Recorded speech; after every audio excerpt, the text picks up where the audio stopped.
स्वर्ग सम संसार हो, अति उच्चतम जीवन बने परमात्मा व्यवहार हो। ना हम रहे अपने लिए, हमको सभी से गर्ज है। गुरुदेव यह आशीष दे, जो सोचने का फर्ज है। हम हो पुजारी तत्व के, गुरुदेव के आदेश के, सच प्रेम के नित्य नेम के, सधर्म के सत्कर्म के। ओ चिर की आह की, अन्याय की अभिमान की, सेवा कर्म को दास की, परवाह नहीं हो जान की। छोटे न हो हम बुद्धि से, हो विश्व में से ईश में, हो राम में और कृष्ण में, जगदेव में जगदीश में। हर इंद्रियों पर ताव कर, हम वीर हो अति वीर हो। उज्ज्वल रहे सर से सदा, निज धर्म रट खंभीर हो। अति शुद्ध हो आचार से, तन मन हमारा सर्वदा। आध्यात्म की शक्ति हमें, कल भी नहीं कर दे जुदा। इस अमर आत्मा का हमें, हर श्वास भर में गम रहे। हर मौत भी आ गई, सुख दुख हमसे संग रहे। So today we will have discussion on the internal audit of pharmaceutical industry, and our entire discussion is based on the technical guide which has been issued by the institute recently. And we have pleasure in informing you that today we have the keynote speaker who was basically the instrumental in revising this technical guide on internal audit of pharmaceutical companies. So, and I have seen that guide. In fact, almost 360 degree view have been covered in this particular guide with reference to the various laws which are applicable on the pharmaceutical companies, with reference to the various practices which are there because of the inherent nature of that particular industry, as well as various general laws which are being covered, general laws and other practices which are being covered and which are required to be seen for the purpose of internal audit of the company. So I will not discuss that in detail. We have our keynote speaker also to discuss on that particular aspect. So we will hear him. And before that, before he starts his speech on the particular subject, I would request Tanisha to please introduce him before the all participants. Thank you, sir. We are pleased to welcome C. Mohit from Pune in Kalani and Company to our Saturday class.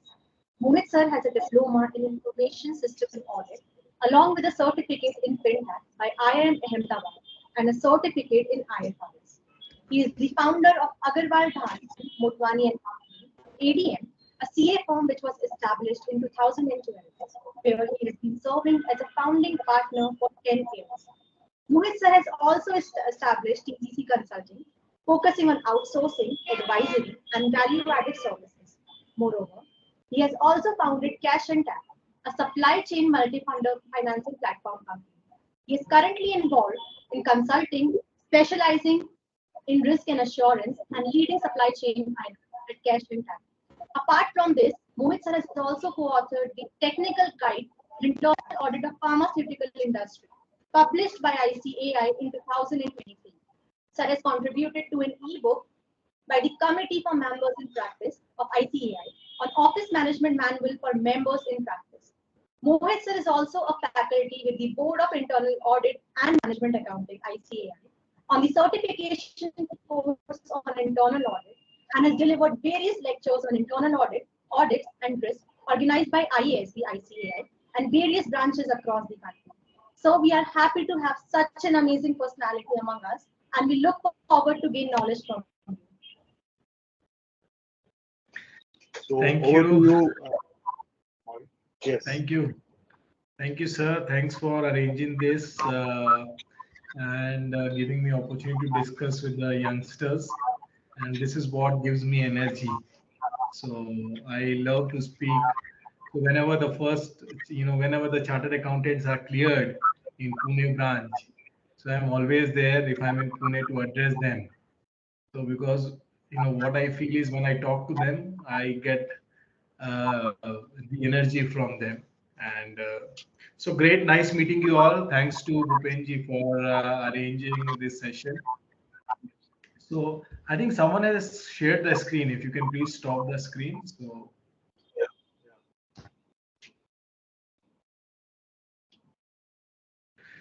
great. So nice meeting you all. Very good afternoon. So the structure will be that I'll tell you, about the basic industry knowledge of pharmaceutical, how it works. I'm sure some of you must have already worked on that in that sector. Basically, I'll try to cover what is a structure in the pharmaceutical industry, why it is complex, how complex it is, what laws are applicable. We'll talk about the risk, we'll talk about the internal controls, and we will try to keep it interactive. At any point in time you feel that there is any query, please feel free to unmute yourself, talk to us, because it will be more of the interaction between us. So what I'll do is I'll just quickly start with the basics of the risk, and from there we will get into a pharmaceutical sector, and then we will get into the technical guide. Let me just share the screen.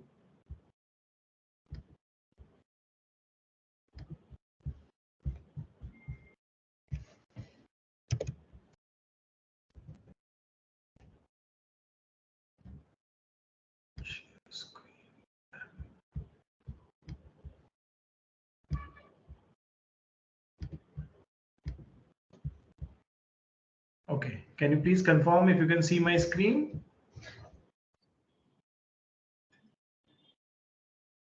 Yes, sir. Yeah, screen is visible now. Okay, perfect. Perfect. So we'll get into, first we'll get into the what is risk, right? The basic. So who is the mother of internal audit is the risk, right? So if there is a risk, then there is an internal audit, and then there is internal controls and all. So can somebody tell me what is the risk? What do you mean by risk?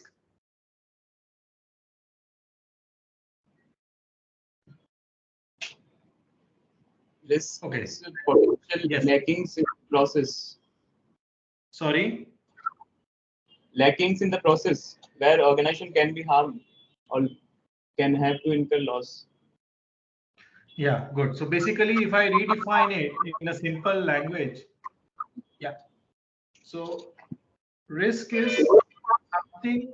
Yeah, sorry. Someone was there. Yeah.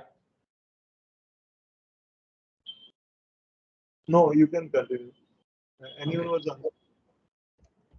Okay. So basically, risk is something which is restricting you to reach your goal, whether it is in your life, it is in your business, it is in the form of achievement of any numbers or targets, whatever. So you all are, maybe most of you are articles. So what is a risk that you won't become a chartered accountant, right? So this is one of the risks that you might see, right? In the business, what is the risk that we might not achieve we might not achieve the numbers that we are looking for, or we might not achieve that rank what we are looking for, right? So this is a risk. So these are the risks which you think of, that okay, if this happens, if I have to reach at this stage, what are the things that will hamper or is a hurdle for me, or which can stop me from reaching to my objective or obtaining my objective. So risk is basically a potential for uncertain events or circumstances that can affect our objective. So that is, in simple words, that is a risk in all across, whether it is business, is your personal life. If I have to reach airport by 10 o'clock, what is a risk? I might not reach, I might get late in the office, I might not get the cab, or my driver is not coming. So that is a risk, right? So let us first understand in a very simple language, risk is something which uncertain event or a circumstances that can affect our objective and we are not able to achieve it. Is it clear? Yes, sir. Yes, sir. Okay. Risk can be positive or negative. So positive risk is basically called as opportunity, that okay, there is a risk, but it can help us to improvise our process. There is a risk, yes, but it will help us to improve our rankings. And there can be a negative risk which is called as threats. Okay. So it can be positive. We'll talk about. I'll not go into much detail into the this thing definitions and all. We'll talk more practical. So as per SIA Standard on Internal Audit 130, risk management says that whatever you do to mitigate this risk is basically a risk management. Okay. So you know that what is your risk. You have to do something to overcome that risk, that is called as risk mitigation. And for example, you want to achieve 1000 crore turnover, risk is that we will not be able to achieve. Then you have to note down what are the reasons that can stop us in achieving 1000 crore. For example, geography, product, people. And then what you will do is against those risks, you will see that, okay, what is the solution to it, right? And then you work on that. So whatever solution or controls you put in are called as mitigating strategy or internal controls, and then you keep on reviewing it. So basically you had identified the risk, you then see what is the solution to it, and then you keep on monitoring, right? Whatever you do, whether it is your business, it is your day-to-day need, day-to-day life, or whether you are doing CA, when you are talking about risk management, you have to keep 6 questions in your mind. And what exactly these are 6 questions? First is, what are we trying to achieve?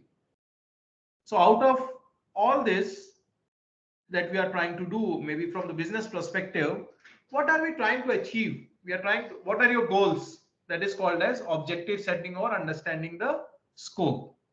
Second question is, what might have impact me or affect me? What could happen that I will not be able to reach or obtain my objective or achieve my objective? So first and foremost question whenever you talk about risk and risk management is, what are we trying to achieve? We should know whether it's your personal life, is business, what we are trying to achieve. Second, what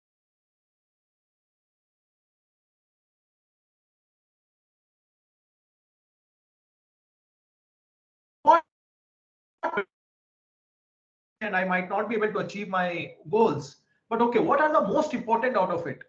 Out of 10, even if I address these 4, I think there's a huge possibility that I will mitigate those risks.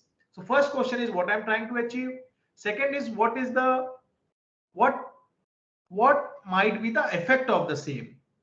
Third will be what is the importance of this risk that I have identified, and that is called as prioritization of the risk. So first you discussed about your objectives. Second, what are the things that can stop you in achieving the risk. Third is you do priority to those risks, right?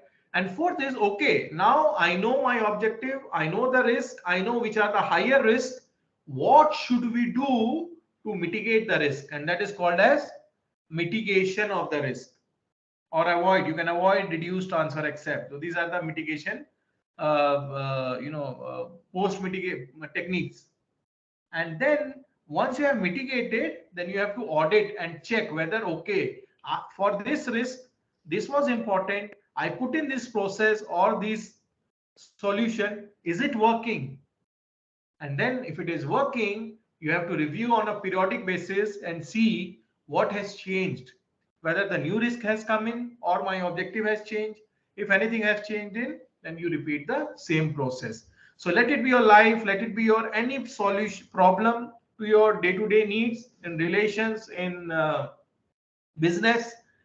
These 6 questions will always help you to do a right risk management.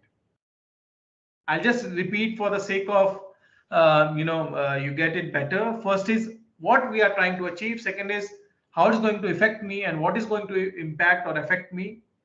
Out of the identified impact, what is the most important one which I have to address? Because you cannot address everything. What should we do about it? Once you have a solution, then you see, okay, I have implemented this, whether it is working, or if it is working, then okay, then we see what has changed. I'll take an example. For example, in pharma company, I'm trying to solve a problem. So you all must be aware that in pharma, whatever medicine you see in the retail shop, it expires, right? Because every pharma product or food product will have an expiry date. End of the day, the company who has sold this, for example, Cipla, Sun Pharma, all these big companies का product you must be eating Dolo, which is a micro product. अगर वो expire होता है, तो वो micro company को वापस लेना पड़ता है, and then they have to destroy. So this is a big risk in the industry, because if you are producing this product, you are selling it to a stockist, then you are selling it to a retailer, and then agar uska expire ho gaya, then again it's your liability to get back those medicines. It's a cost. So taking this an example and going through this all 6 questions, what we will do, for example, our objective is the total expiry of the company is 5% of my sales, right? So whatever I sell in the current year, maybe 5% of that gets expiry in the next year and it comes back. So my objective is to reduce the expiry from 5% to 2%. So what is my first question? What am I trying to achieve? I am trying to reduce the expiry from 5% to 2%, because there is a risk that my expiry will increase, and that is one of the risks. What might affect me? There will be several number of things which might affect me. If I reduce the production, right, we identify the risk. So what are the risks to it? That okay, the supply can stop. If I reduce the production, my supply will stop, or there can be a shortfall in the market and all those things. So we identified, okay, why the expiry is high, because maybe to trying to achieve from 5% to 2%, what are the I would say risk and why it is higher. So you will say, okay, production zyada hai, your batch size is more, maybe your, for example, a product will have 2 years on an average. If you see any medicine will have 2 years ka shelf life. Now maybe you will see that, okay, speed to market is slow. That means the product is manufactured today, it goes in the market after 6 months. So shelf life left in the market is only 6 months, 1.5 years. So these are, maybe you will identify that, okay, I take this one example, that speed to market is slow, and second, batch size is higher. So you wrote 10 points, and out of that you thought, okay, these two are important. So third question is, what is most important? First, speed to market. Second, supply chain, where you will have to reduce the batch size. Batch size is basically, it's not like कि अगर एक medicine बनना है और आपको 10,000 pieces चाहिए, आप 10,000 piece नहीं बना सकते हो. It's a very regulated process where you have to approve a batch size, where while taking a license of the medicine, it's written there that you can only manufacture in this batch. For example, अगर आपका एक batch size 1 lakh है एक medicine का, you will have to make 1 lakh. You cannot make 1,50,000. If you want to make 1 lakh or 2 lakh, you can have multiple batches. So looking at all this, आपने बोला कि batch size ज़्यादा है, so that can be one of the risk. Then what should we do? Fourth question will be what we should do. Then we should improvise the supply chain, where speed to market should be increased. उसमें मान लीजिए आपने 5 point लिखा, okay. Now speed to market में क्या हो रहा है? यहाँ पे डिले हो रहा है, या ये logistic is taking too much time, or there is a double warehousing which we should reduce to 1. So then you will start putting in solution to those problems, right? And then after you have put in the solution, then you will go back and see that whether it is working or it is not working. Maybe that is known as effectiveness of the mitigation plan. And then after 1 year, you will see that, okay, I had decided to do my expiry from 5 to 2. Now what has changed? Has industry come to 1%, or it has gone to 3%, or there has been more complexity in the supply chain? So all this needs to be considered, and accordingly you will revise your risk. Am I clear till here? Yes, sir. Any questions? Am I too fast for you, or am I able to communicate better? You are able to, understand what I'm trying to say? Yes, sir. Okay, perfect. So we'll continue. So this is basically the basic risk management, right? And if you see on the right side, if you see on the right side here, sorry, I want to.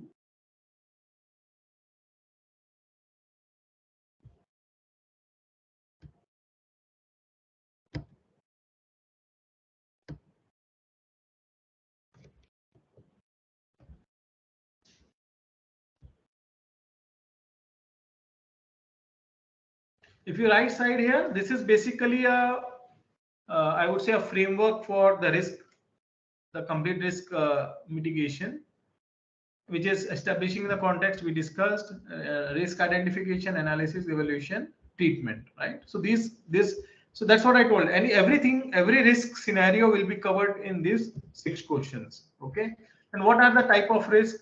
There can be internal risk, there can be external risk. Like external risk, like can be change of policy, government, regulatory, and all. Internal risk are basically a structure, policy, a culture, adoption of the new technology, behavior of the people, culture of the people are all internal risk, right?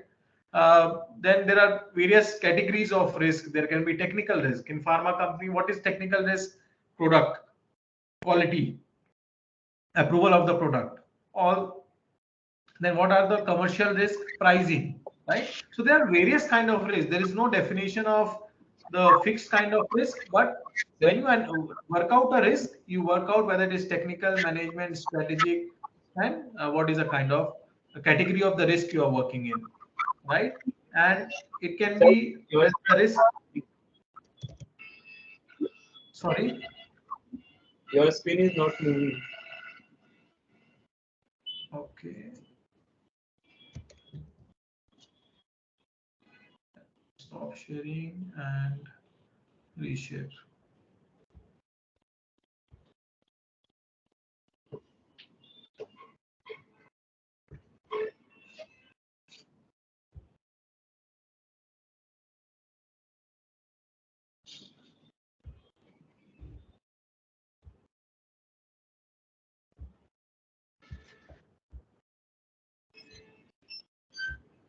Now, can you see my screen? Yeah. Yes, sir. Sorry about that.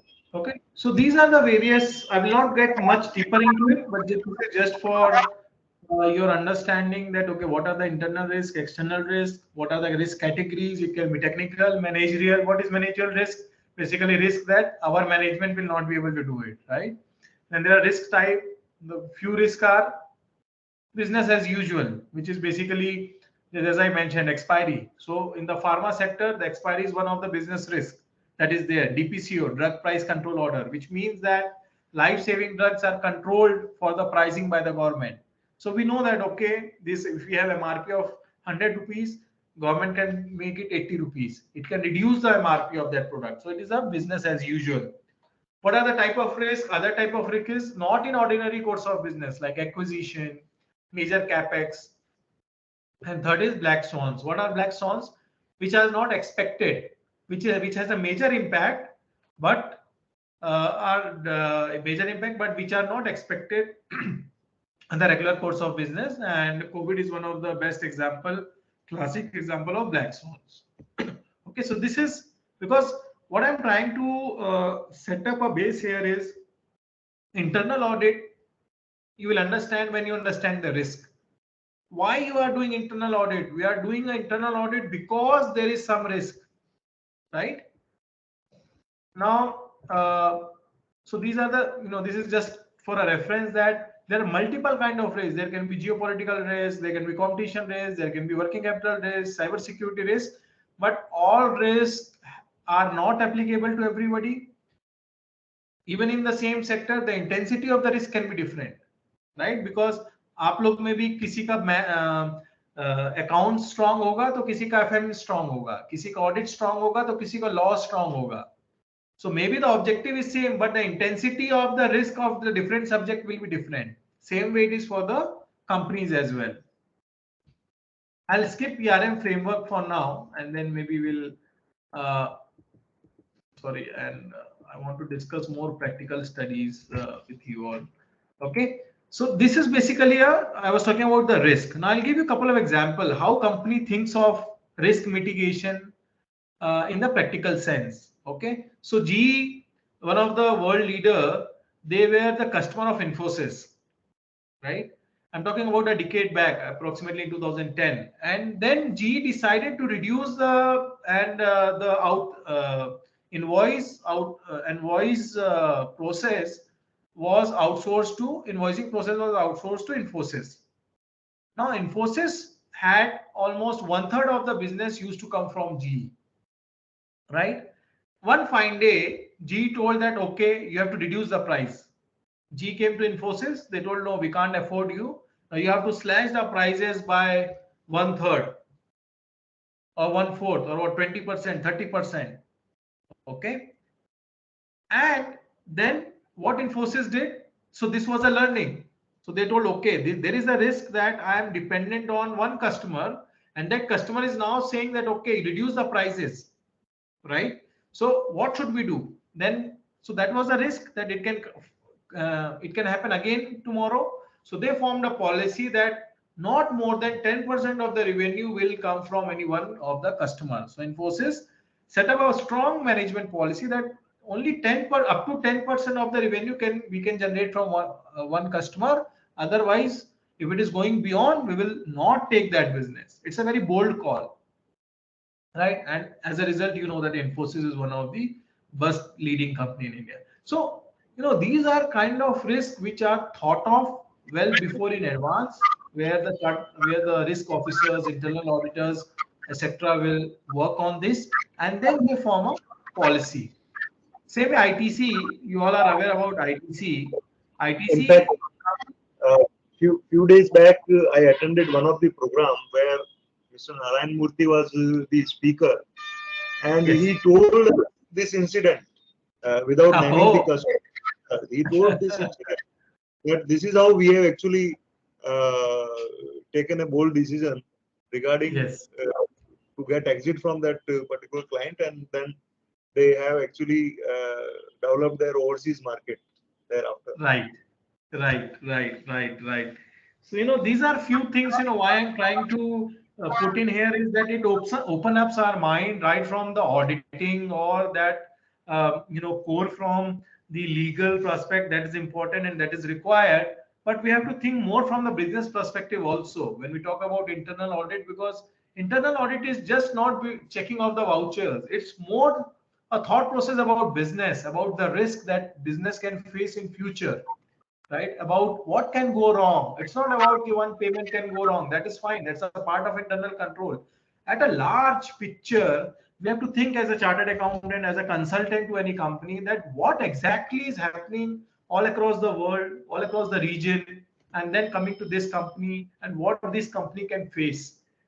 So all that perspective we have to build from day one. Then only we will be a successful professional, and which will add value to any of the businesses. So that is a whole perspective I'm trying to set up a base here for you all.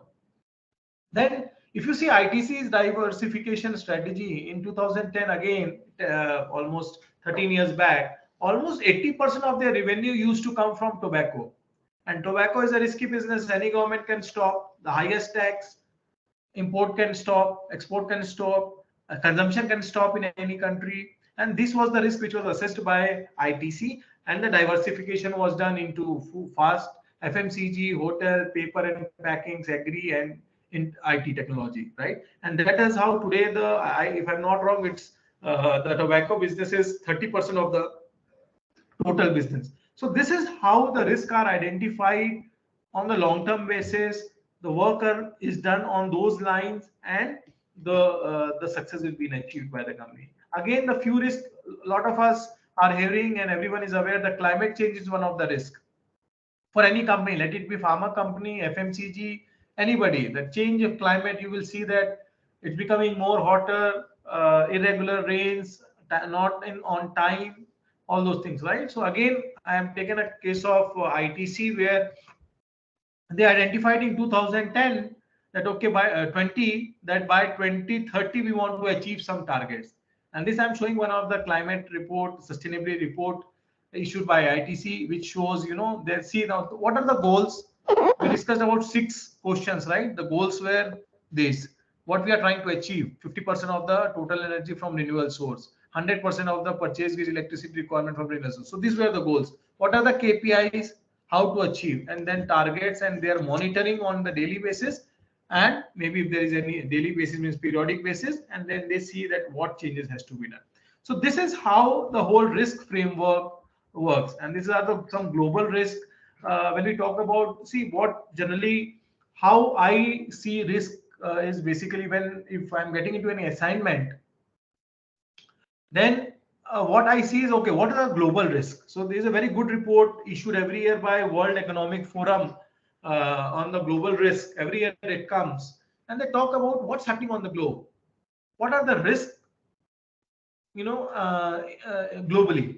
So then you see, okay, this is the risk. Then you see, okay, what is the specific risk of that industry? For example, pharma industry. So we are talking about the risk of medicines like generic medicines. Now, if you see all these medicines which are prescribed like crocin, dolo, all these kind of medicines, these are called as branded generics. Now, you all must be aware that the government is pushing too much for the generic business because that cost is low and it's more affordable. So government is saying don't go by the brand, go by the chemical name. If crocin is paracetamol, tell paracetamol. Okay, so this is one of the risks. So there are, first we have to see the global risk, then we have to see, okay, what is the risk in the industry, then we have to see what is the Indian risk, what is a regional risk, and then come to your company. So it's not that when you are auditing, you directly go to the company, okay, this is the IT company, these are the processes. What you have to understand is what's happening across the globe with the IT industry, what's happening in India with IT industry, what's happening with my client, and what is the future. Let it be any internal audit, stat audit, anything. First, it's very important to understand the business and the associated risk, right? So this is called as the heat map. So once you identify the risk, you basically do a priority, and whichever is in the red basically is on the right side here. These are the like energy supply crisis, cost of living, these are the higher risk, and on the lower side these are the lower risk. So this is called as heat map. I'm just trying to basically today I'm just trying to open up our mindset on what is risk, what is internal audit, because mostly what we see is internal audit is on the vouching or just saying payment is being done on time or not. Today my objective is to just to show you what is a broadened prospect or a global prospect of internal audit. It's not a very boring thing which we generally consider that okay, we have to check this, check that, and all those things. It is also very interesting because you get into the shoes of the promoters and see, okay, what can come in as a risk, what should be the controls, what should be the policy, whether it is rightly implemented, and if it is implemented, then we audit the same. Okay. Now I will come to the pharmaceutical sector. Sir, I hope I have 10 more minutes, 15 more minutes. Yes. Okay. Okay, perfect. So, I'll talk about the few. I'll just, first before getting into this. So I hope the risk is clear. Now, I'll explain about the pharmaceutical industry, how it works. So pharmaceutical industry is a very closed, highly regulated industry where it's not like today you want to produce anything, you go and produce it, right? You, for getting the factory approved, you need to get licenses, GMP, and a lot of technicalities are involved. Even to produce one medicine in any factory, you need to get the approval from the appropriate authorities. What content, what size, what is efficacy. After it's been done, it's kept in the stability chambers to assess how after how much time it will get dissolved. All these testings. I've been to this industry, so I see there's a testing dissolution machines where when you the moment it goes, you take the intake, what happens after how much time it will get dissolved and all. So it's very complicated industry, had a lot of chain of documents that has to be done and all those. So one is the regulatory part, Second is also the supply chain, right? It's not that you get the raw material, start using. Each point is being tested. The moment you get the raw material, it will be tested. It is issued for a next process, it will be tested. That process is done, next process, that will be tested. So it's a complete, it's a very detailed and thorough manufacturing process which has to be followed. You can only buy from the approved vendors. You have to see that, okay, it's the efficacy is right. And then, as I mentioned, that after all this, you have to submit all the records to the government.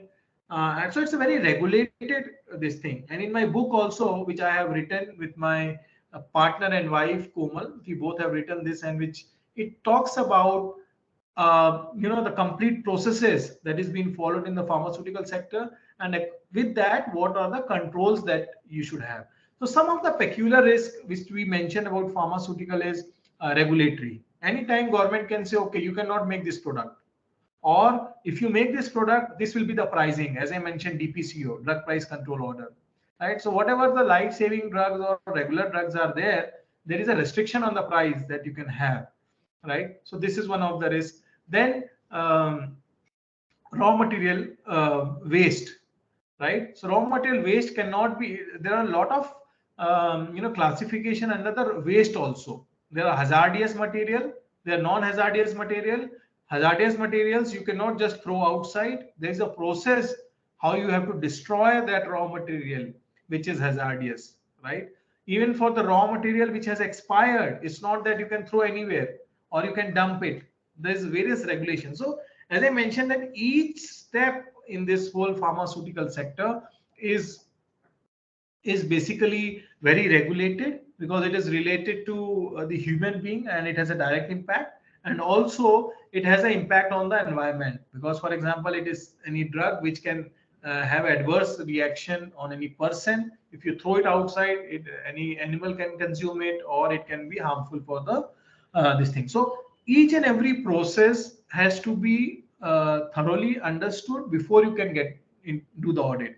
And I'll share my example when I used to, when I got into the pharmaceutical sector and it was my first audit. I could not understand. It took me around a year or to get a depth knowledge of this whole process. And that's the day I decided that my fellow members should not face it. At least it's a very complicated industry. So at least we should do something. And when I used to find a raw material to read and all, there was nothing at one place. With an approach of an auditor, with an approach of that what should be there, what is the process, and then what should be the controls, what are the regulations, and all those things. So that was the one of the motivation that I thought, why not, so that if any fellow member or article or a student or a chartered accountant who goes for any pharma company, and if he reads this technical guide, he or she should be aware about the process. They should feel confident when they go for an audit. So if you're going for any pharma audit, I am sure that if you read this book, at least you will not feel that I don't know anything about the industry. Okay, so that was the whole objective of the book. And so with that, what I'll do is I'll just take a couple of examples on the pharmaceutical sector, on the risk side, how it works, and then maybe we'll go through the technical guide. So can you see my screen?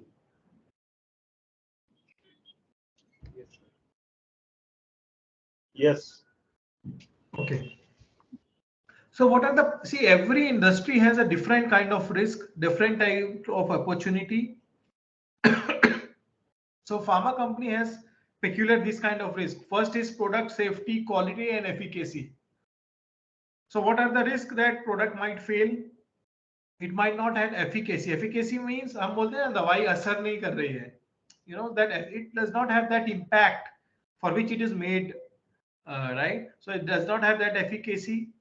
Then we have a set of internal controls what we should do. I'll not get into much detail due to the restriction of time. Then regulatory compliance. The most regulated industry is pharma industry. So there is a lot of compliance. And as sir was talking about, I have tried to compile the laws which are applicable in pharma industry. And if I'm not wrong, it is more than 60 or 70 acts which is applicable to one pharma company, right? If it is into manufacturing and trading and all those things. Then reputational risk can be there because there can be some adverse drug reaction, how you manage those kind of risks, and the supply chain disruption. Because as I mentioned, it's not like you got the raw material, you started making it. It's not like that. It has to be well planned. It's quarantine, testing. It can only be from the approved vendors, and there are a lot of things. And maybe what you cannot manufacture, you get it outsourced from the third party. So these are kind of risk that is there. Like if you, this is just an illustrative of the risk universe. If you see the statutory compliance, the risk of drug quality issues, process product recall. So there is a risk that the product has gone into the market and it's not due to some uh, quality issues. You have to recall all the product from the market. It can be trademark infringement. So these all companies in pharma, the IP is a big issue where your name Crocine and you are making a new product, Croxine. Anybody can sue you that okay, Crocine is my product. You have launched a Croxine which is very familiar to the similar to Crocine, so you withdraw your product. So there can be trademark infringement where you'll have to withdraw. There can be DPC or drug price control order, which already I mentioned. If you talk about the PPC control, which is production planning control, there can be a quality issue, delivery issue, material issue, low yield, which means you expected out from 100 kg, I'll get 1 lakh pieces or tablets, but you got 90,000 only. So there can be yield issue. P2P, there can be third party risk. The biggest risk as on date, when we talk about if you have outsourced to somebody, how he is managing the production and all those things. So these are the general risk, in the pharmaceutical industry that we have today. I just want to show you a risk register. I'll just show how the risk register is being made for any company. Okay. Let me know if you can see the Excel. Yes, sir. Yes. Oh, 1 minute, I stopped, I think.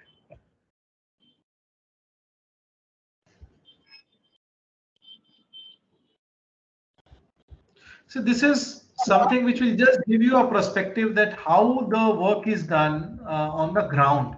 Because theoretical, there are a lot of things, but this is all I'm talking practical, what happens on ground, so that whenever you are thinking of risk, you are thinking of internal controls, internal audit, and you can connect with all kinds. So this is a risk register, right? We spoke about a lot of things. What is our objective? What are the risks?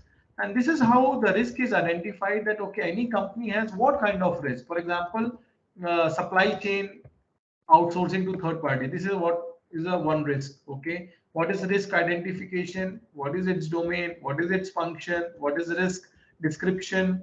Okay, if there is a risk, what is a possibility? Whether it is possible, it is unlikely. There are different kind of legends we say here. Okay, this risk is almost certain, likely, possible, not likely, rare. And then there's a lot of technicalities involved that when you say this is almost certain or it is likely or it is not likely. So accordingly, you give the ranking. Then you say, okay, what is the reason why you say it is possible? So this is there, and then what is their impact? So for example, if this happens, whether the impact will be moderate, it will be major, or it will have no impact. Okay, and then you give the rationale for it. And what is the existing control? For example, as I mentioned that okay, risk of expiry is very high, impact can be very high, but we have a strong control. Okay, so then your overall scoring will be reduced. So what is total risk score? Multiplication of all these three. What is likelihood, what is impact, and then what is the risk control score. Again, how this 2 3 1, there is a always a structured way of doing it, which talk about okay, when it will be 5 when the impact is more than 50%, when it will be treated as very critical when that overall score is 65 to 125 and all those things, right? So this is a risk register which I wanted to show you that how it is being made.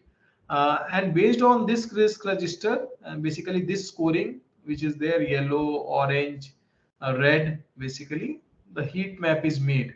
So this is a heat map. If you see all those risks which I showed you in the presentation, likelihood, impact, control, this is a multiplication of all these three, and then you get a risk scoring. 8 is green, which is low risk, which will be here.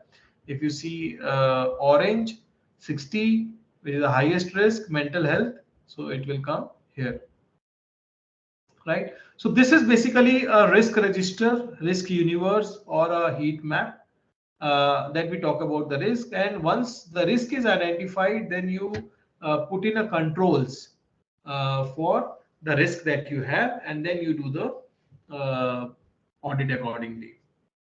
Am I clear till here?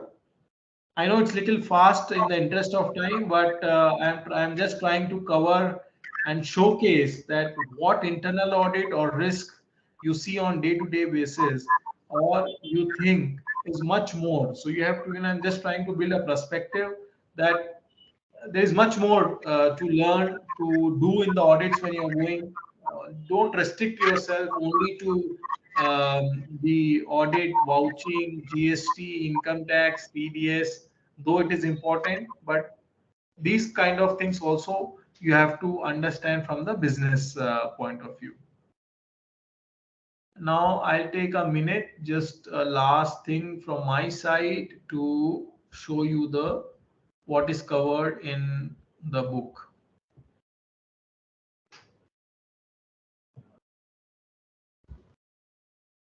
Can you see the technical guide?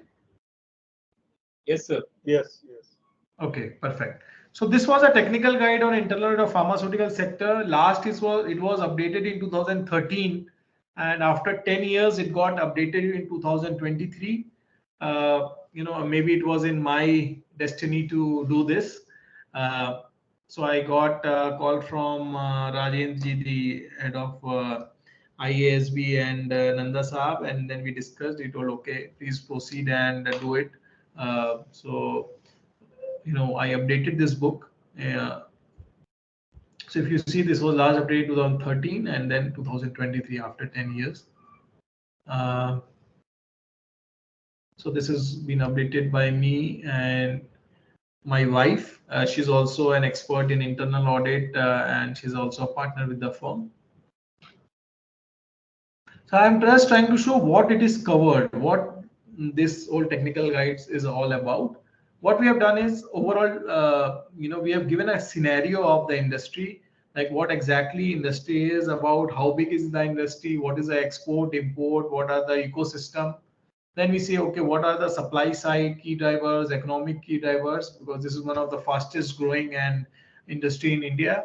Then we have covered the technical aspect, which is again very important in this industry. That okay, what is the segment? What is the classification? Core, non-core processes, forms of what is in. Again, the basic of the industry, because to understand this industry, it needs a lot of homework to be done before you can get into actually the audit of a pharma company, right? And then we have covered the R&D structure, basically drug research and development. What is the process? CDSO. What is the structure? What are the various bodies which are involved? Which are the bodies? Regulatory framework. We have covered what are the risk assessment and internal control.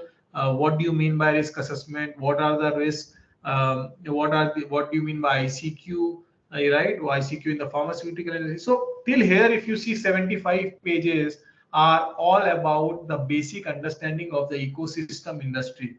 Once you have understood the 75 pages, you will then come to basically a core internal audit of a pharmaceutical sector from 76 to 266, which talk about all the business processes.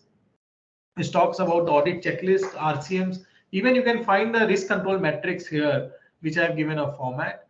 And then the third party risk, right? So this is what this is covered, and I'll just show you. So these are basically the technical aspects which I was talking about.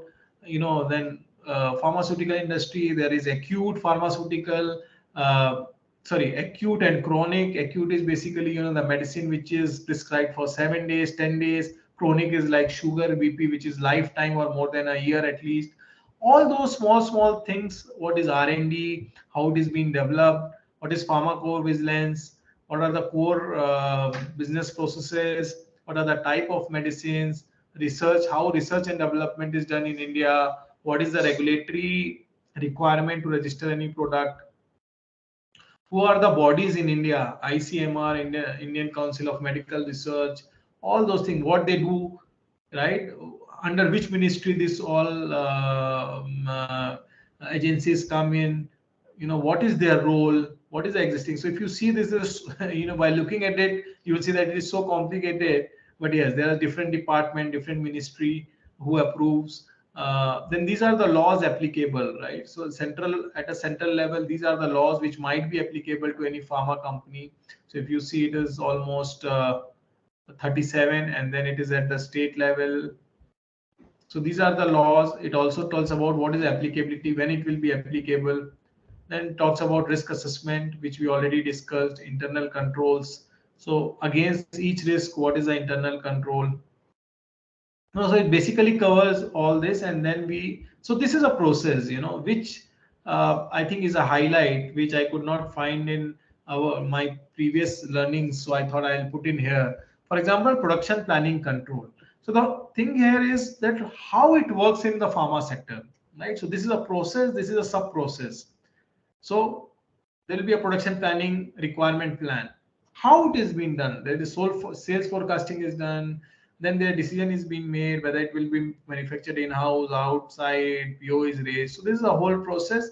And after the process, you will come to see that, okay, what is my risk in this process? So this is how the complete book is designed. I think it will take some time. I would recommend, if you are working in any pharma or you want to work in any internal audit assignments, I think you can go through this book. It's a very detailed book where you will see each and every processes, laws, and also it also covers the case studies. So you know, this was I would say an overview on the risk, internal controls, pharmaceutical industry, and the technical guide from my side. Uh, I know I have taken a lot of time, but I just tried to cover. I think there's a lot to speak. I hope we will keep on meeting and on a regular basis also. So over to you, sir, from my side, Bhupinji. Yeah, thank you, Mohit. In fact, you have started from the necessity of the internal audits, that why these internal audits are required, how one can Yes, sir. assess the risk, and how the same can be mitigated. But so apart from the direct, not only about the compliances of GST, income tax, corporate law, and all that, one has to also see the internal audits from the business acumen point of view. So that Yes. is what actually told us about the internal audits. And Yes, sir. of course, pharmaceutical industry, as I mentioned initially, that this book is really covering a lot of aspects with reference to the pharmaceutical industries, and can certainly be a good source for the purpose of at least getting the knowledge about the Yes. industry. Of course, Yes, many sir. things happens when we are practically doing the things at company's place, but at the same Right. time, for getting insights into the pharmaceutical industry, the book is really very worth reading. Uh, Yes. I ask if any of you have any query with reference to the today's topic with Mohit, if anyone has. Sir, I have a question. Yes, please. Sir, if we consider vaccine producing companies, particularly in the pharmaceutical industry, do internal Sorry. audits? Sorry, can you please repeat? Or you can come to near to your mic, please. Yes, sir.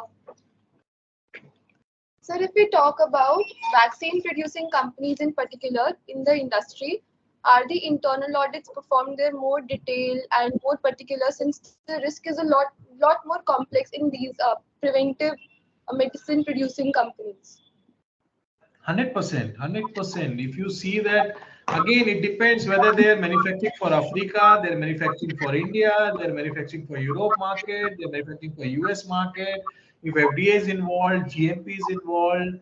If it is for US, then even the camera recording. There's a SOP. How many days you can keep a camera recording and all those things. So it's very complex. Vaccine or anything which is getting inside the body, basically clothes and all is absolutely fine. Food, pharma is an industry which you are directly consuming and have an immediate impact. Vaccine, it can save life also, or it can take life also, right?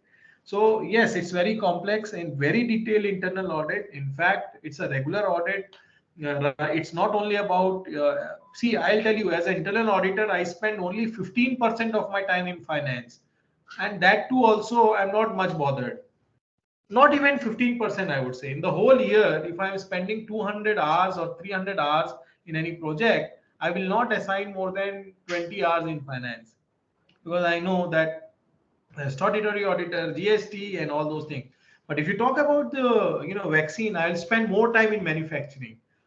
Wow, how the maintenance is being done, whether it is preventive maintenance is being done, raw material, whether it is from the approved vendors, testing is done at each stage. What is efficacy, what is the yield, what is the stability, what are the regulatory compliance. So all those will come into the picture, and you are absolutely right, it's complicated and it will be done in more detailed manner.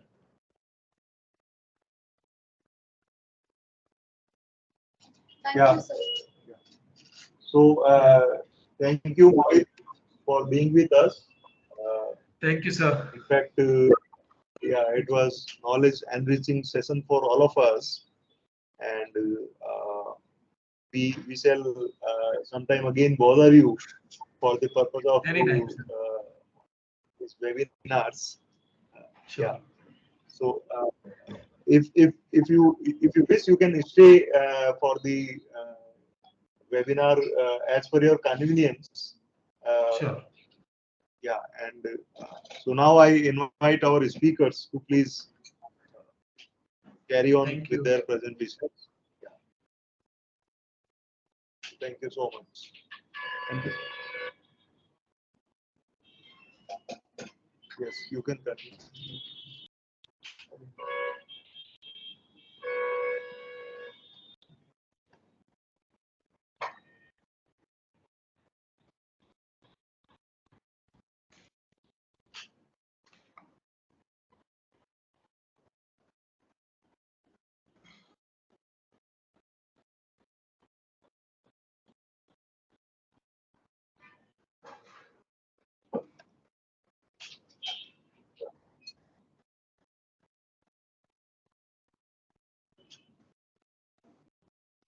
I think तुम्हारा presentation is not.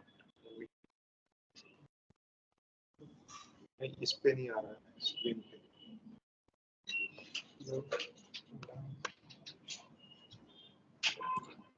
You need to share presentation properly. अभी तुमने केवल वो file share किया हुआ.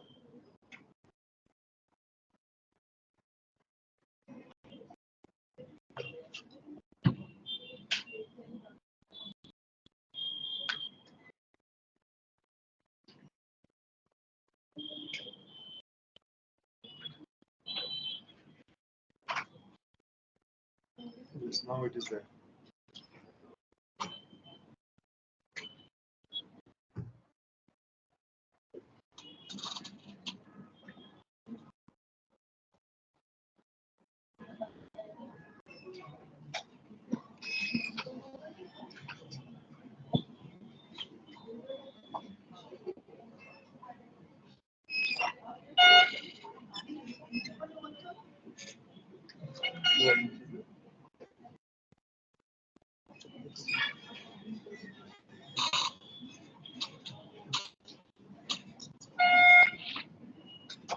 Presentation नहीं आया. PPT is not. अभी आ गया ठीक है.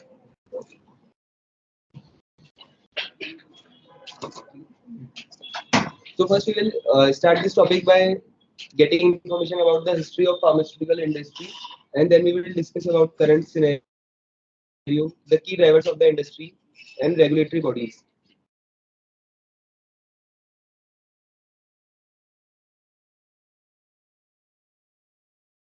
Industry.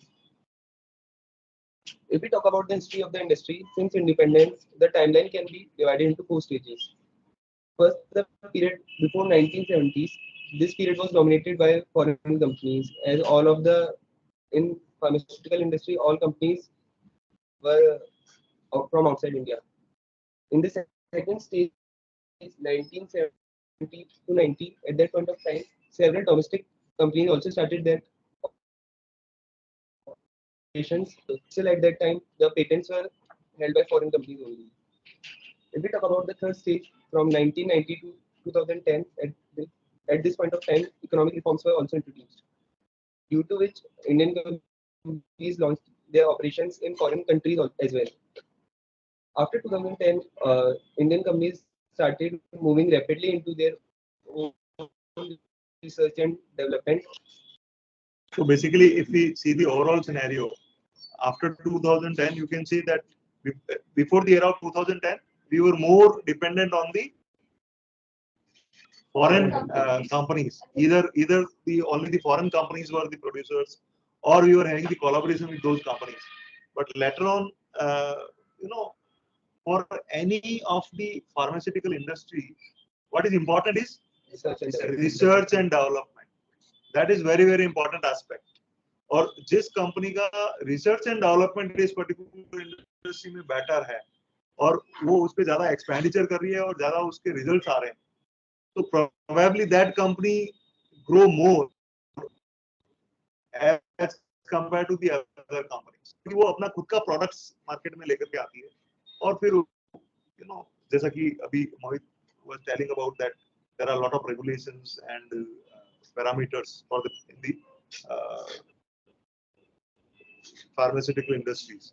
So वो उसके basis पे then they can achieve more as compared to the other companies if they are doing at their own. And that is where this particular area is getting more attention so far as internal audits as well as other compliances are concerned. अभी India के अंदर अगर अपन देखें तो काफी पैसा जो है वो as a foreign direct investments भी इसमें आ रहा है. They will share some of the data with you. So continue. If we talk about at the time of independence, the size of pharmaceutical market was rupees 10 crores, but the whole market was controlled by foreign MNCs only. At that point of time, the need of time was to substitute imports and build indigenous capacity and promote Indian industries, Indian companies in this industry. So to control the monopoly at that point of time, Government of India introduced DPCO, Drug Price Control Order, as per which drugs were declared to be essential commodities, and the profit margins were fixed by the government, which was 40% for life-saving drugs, 55% for essential drugs, and 100% for less essential drugs. If we talk about current scenario, India enjoys an important position in global pharmaceutical market. India is the largest provider of generic medicine. As per branded medicine, there's a difference is that they are without patent rights and are affordable as compared to branded medicines. India is ranked third by production, and if we talk about the value, India is ranked 14th in the world. The compound annual growth rate of the industry is 9.43% since 2013. This list shows top 10 listed companies in India as per net sales.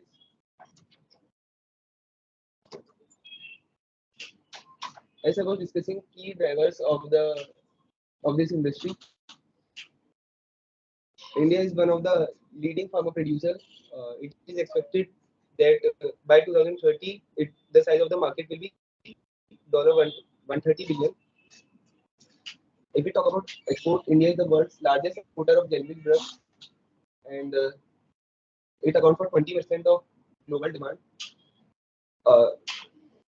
The market was also supported by a policy as in February 2021, Government of India introduced PLI, that is production linked incentive, due to which it will attract investment of rupees 15,000 crores, and the sales will also increase by 2,94,000 crores.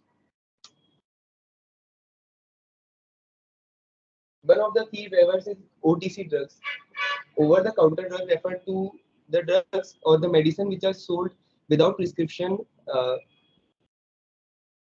at medical shops. This does not require any type of prescription by doctors. They are directly sold over the counter. One of the policy measures of the government regarding this industry is Pradhan Mantri Bharatiya Jan Aushadhi Kendra. Many kendras are opened all over India to provide free generic medicine to the population at estimated cost of $5.4 billion. If we talk about the demand in future, the patient pool will also increase by 20% in next 10 years due to the increase in population as well as the change in lifestyle.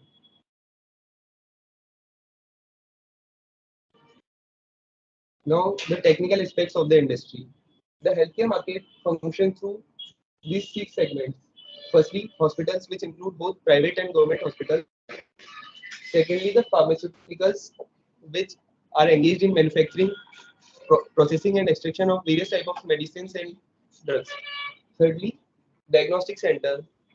As we all see, there are many laboratories, diagnostic centers, which are very important to diagnose any type of disease and are also helpful in getting various reports.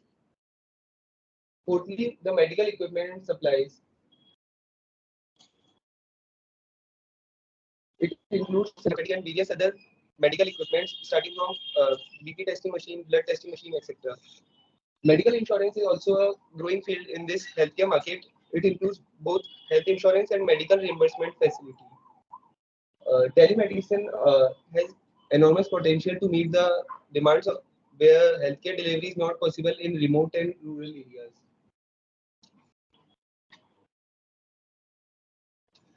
These are the basic general terminologies. Branded medicine are those which are protected by patent rights and are usually more expensive as compared to generic medicines. And we already discussed the over-the-counter medicines that are sold without any prescription by doctor. This industry is very highly regulated. There are a large number of regulators in this industry.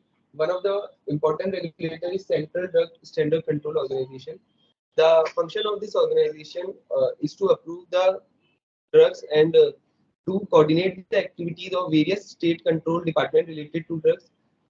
It also issues expert advices relating to Drug and Cosmetic Act and amended laws time to time as related as change in demand. The other regulatory authorities are Central Drug Control Organization, Drug Controller General of India, National Pharmaceutical Pricing Authority, which regulates the prices of the medicines and drugs in the market, and there are various other regulatories.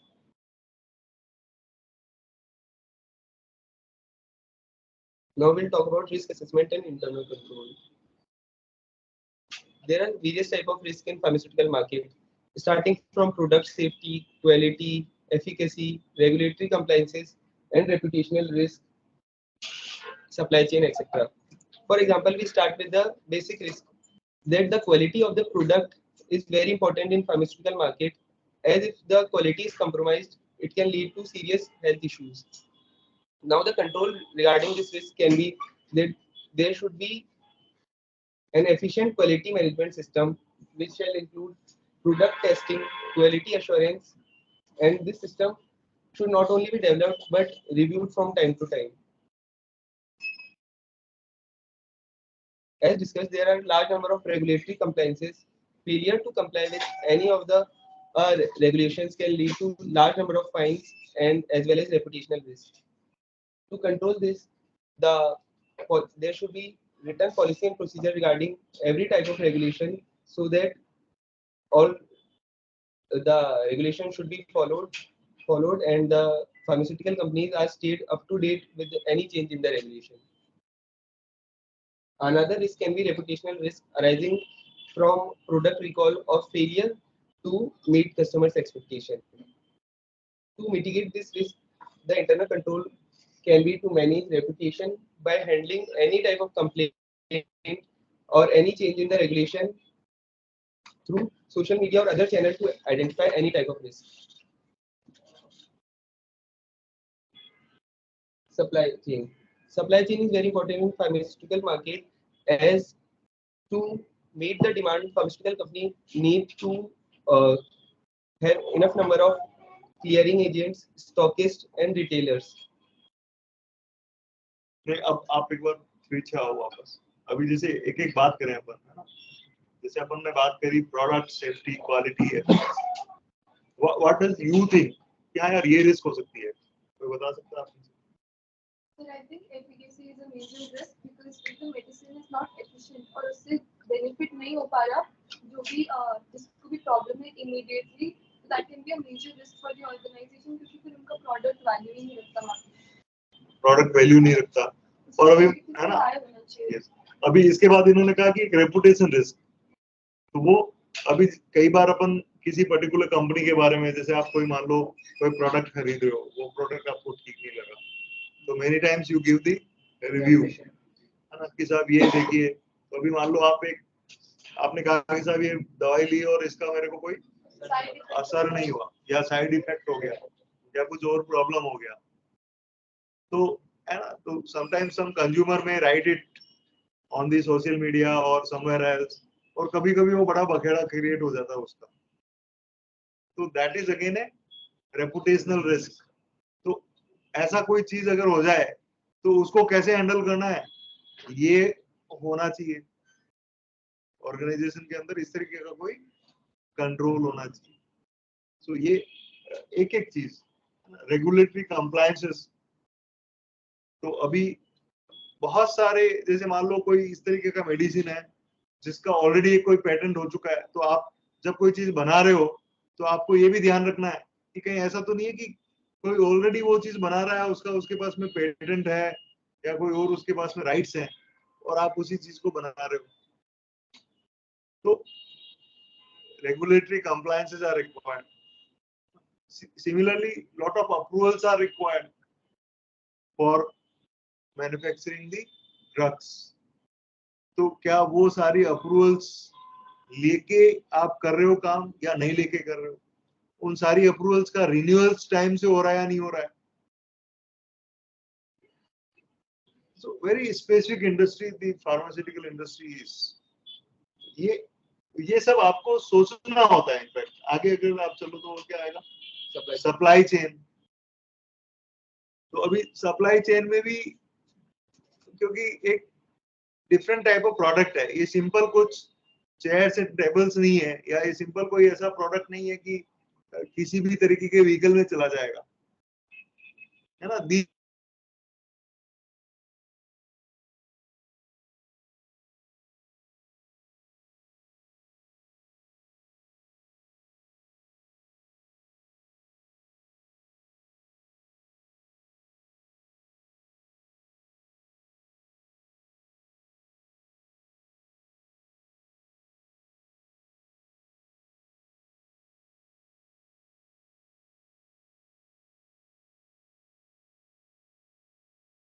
Compared to the supply chain risk which may be there in some other business.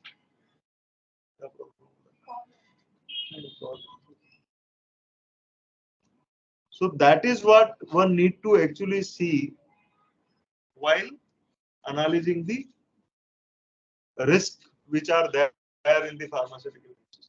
और ये केवल अपन pharmaceuticals की बात कर रहे हैं, ये हमें हर जगह सोचना चाहिए कि जहां पे भी हम कोई ऑडिट कर रहे हैं तो हम थोड़ा उसको थ्रेड बाय डिस्कस करें, थोड़ा उसको हम समझें, और उसके बाद फिर हमारा कोई व्यू हम उसमें दें. That is important. तो एक जैसे छोटे छोटे एक एक पॉइंट के ऊपर कितना डिस्कशन हो सकता है. Yes, continue. Another risk is related to GMP. GMP refers to good manufacturing practice. This is basically a set of guidelines issued by government which specify the manufacturing practices that should be followed by any pharmaceutical industry. It is to ensure that the quality of the medicine produced is as per standards. Now, risk related to this can be, as we all know that the market is competitive. To to fulfill the demand in the market, the company may rush the process of manufacturing due to which there can be risk of the quality issues. So to mitigate this risk, the control can be to validate any type of change in manufacturing process before releasing the medicine or drug into the market. And the company shall also document the process so as to meet the guidelines of this act. Another risk is FDA risk, which refer to Food and Drug Administrator. The registration of any pharmaceutical company is required to be made with FDA if it exports its pharmaceutical products in US. For pharmaceutical companies that is exporting any type of medicine or drug into US, FDA sees the quality as well as manufacturing process. Now, risk related to this can be any company is registered with FDA, but it failed to report any information asked by FDA. So it can lead to fines as well as reputation risk for the company. The control for this can be to establish clear process, reporting requirements for all type of act, and monitoring that all the regulations are followed timely. Risk assessment in pharmaceutical industry. As risk is assessed in all type of industry, in pharmaceutical industry specifically, risk is assessed in every type of process starting from manufacturing to distribution. So the risk assessment start with identifying the potential risk, the risk that can be in any type of activities, manufacturing, distribution, storage, etc. After the risk is identified, the risk is evaluated for its possible effects and the damage it can lead to organization. As there are many type of risks, the risks need to be prioritized according to the level of damage that can they do to the organization. After prioritizing, the strategies are developed for each type of risk to mitigate them. If there is risk that cannot be mitigated, the strategies are made to fit it in the tolerance level of the organization. After that, the risk strategies are implemented, and if the communication is required by any of the regulators, then the risks are communicated to various stakeholders like regulator, healthcare professionals, patients, and employees. Now we'll see the responsibility of internal auditor that are relevant. So the first responsibility is to identify the risk and then to assess them. Uh, what can be the potential impact of the risk in the organization?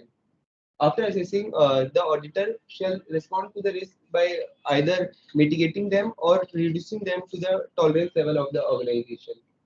At last, the auditor shall also report the status of any type of risk in timely manner so that the organizational objective is achieved. Now to know about the risk and the controls, one of the method to know about the risk is internal control questionnaire.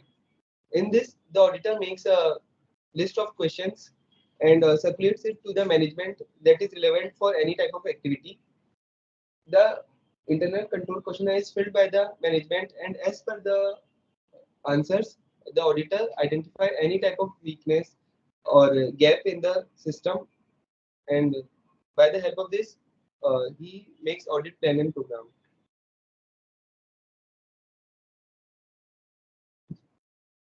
For making a good questionnaire, the auditor shall pay attention to these areas.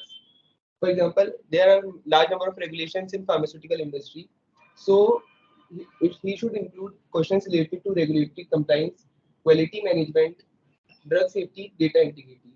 As pharmaceutical companies have data about their patient and about intellectual property rights of many medicines. So the questions related to data integrity and data safety should also be included in questionnaire. Another area should be supply chain management, research and development, and also relating to financial controls in the organization.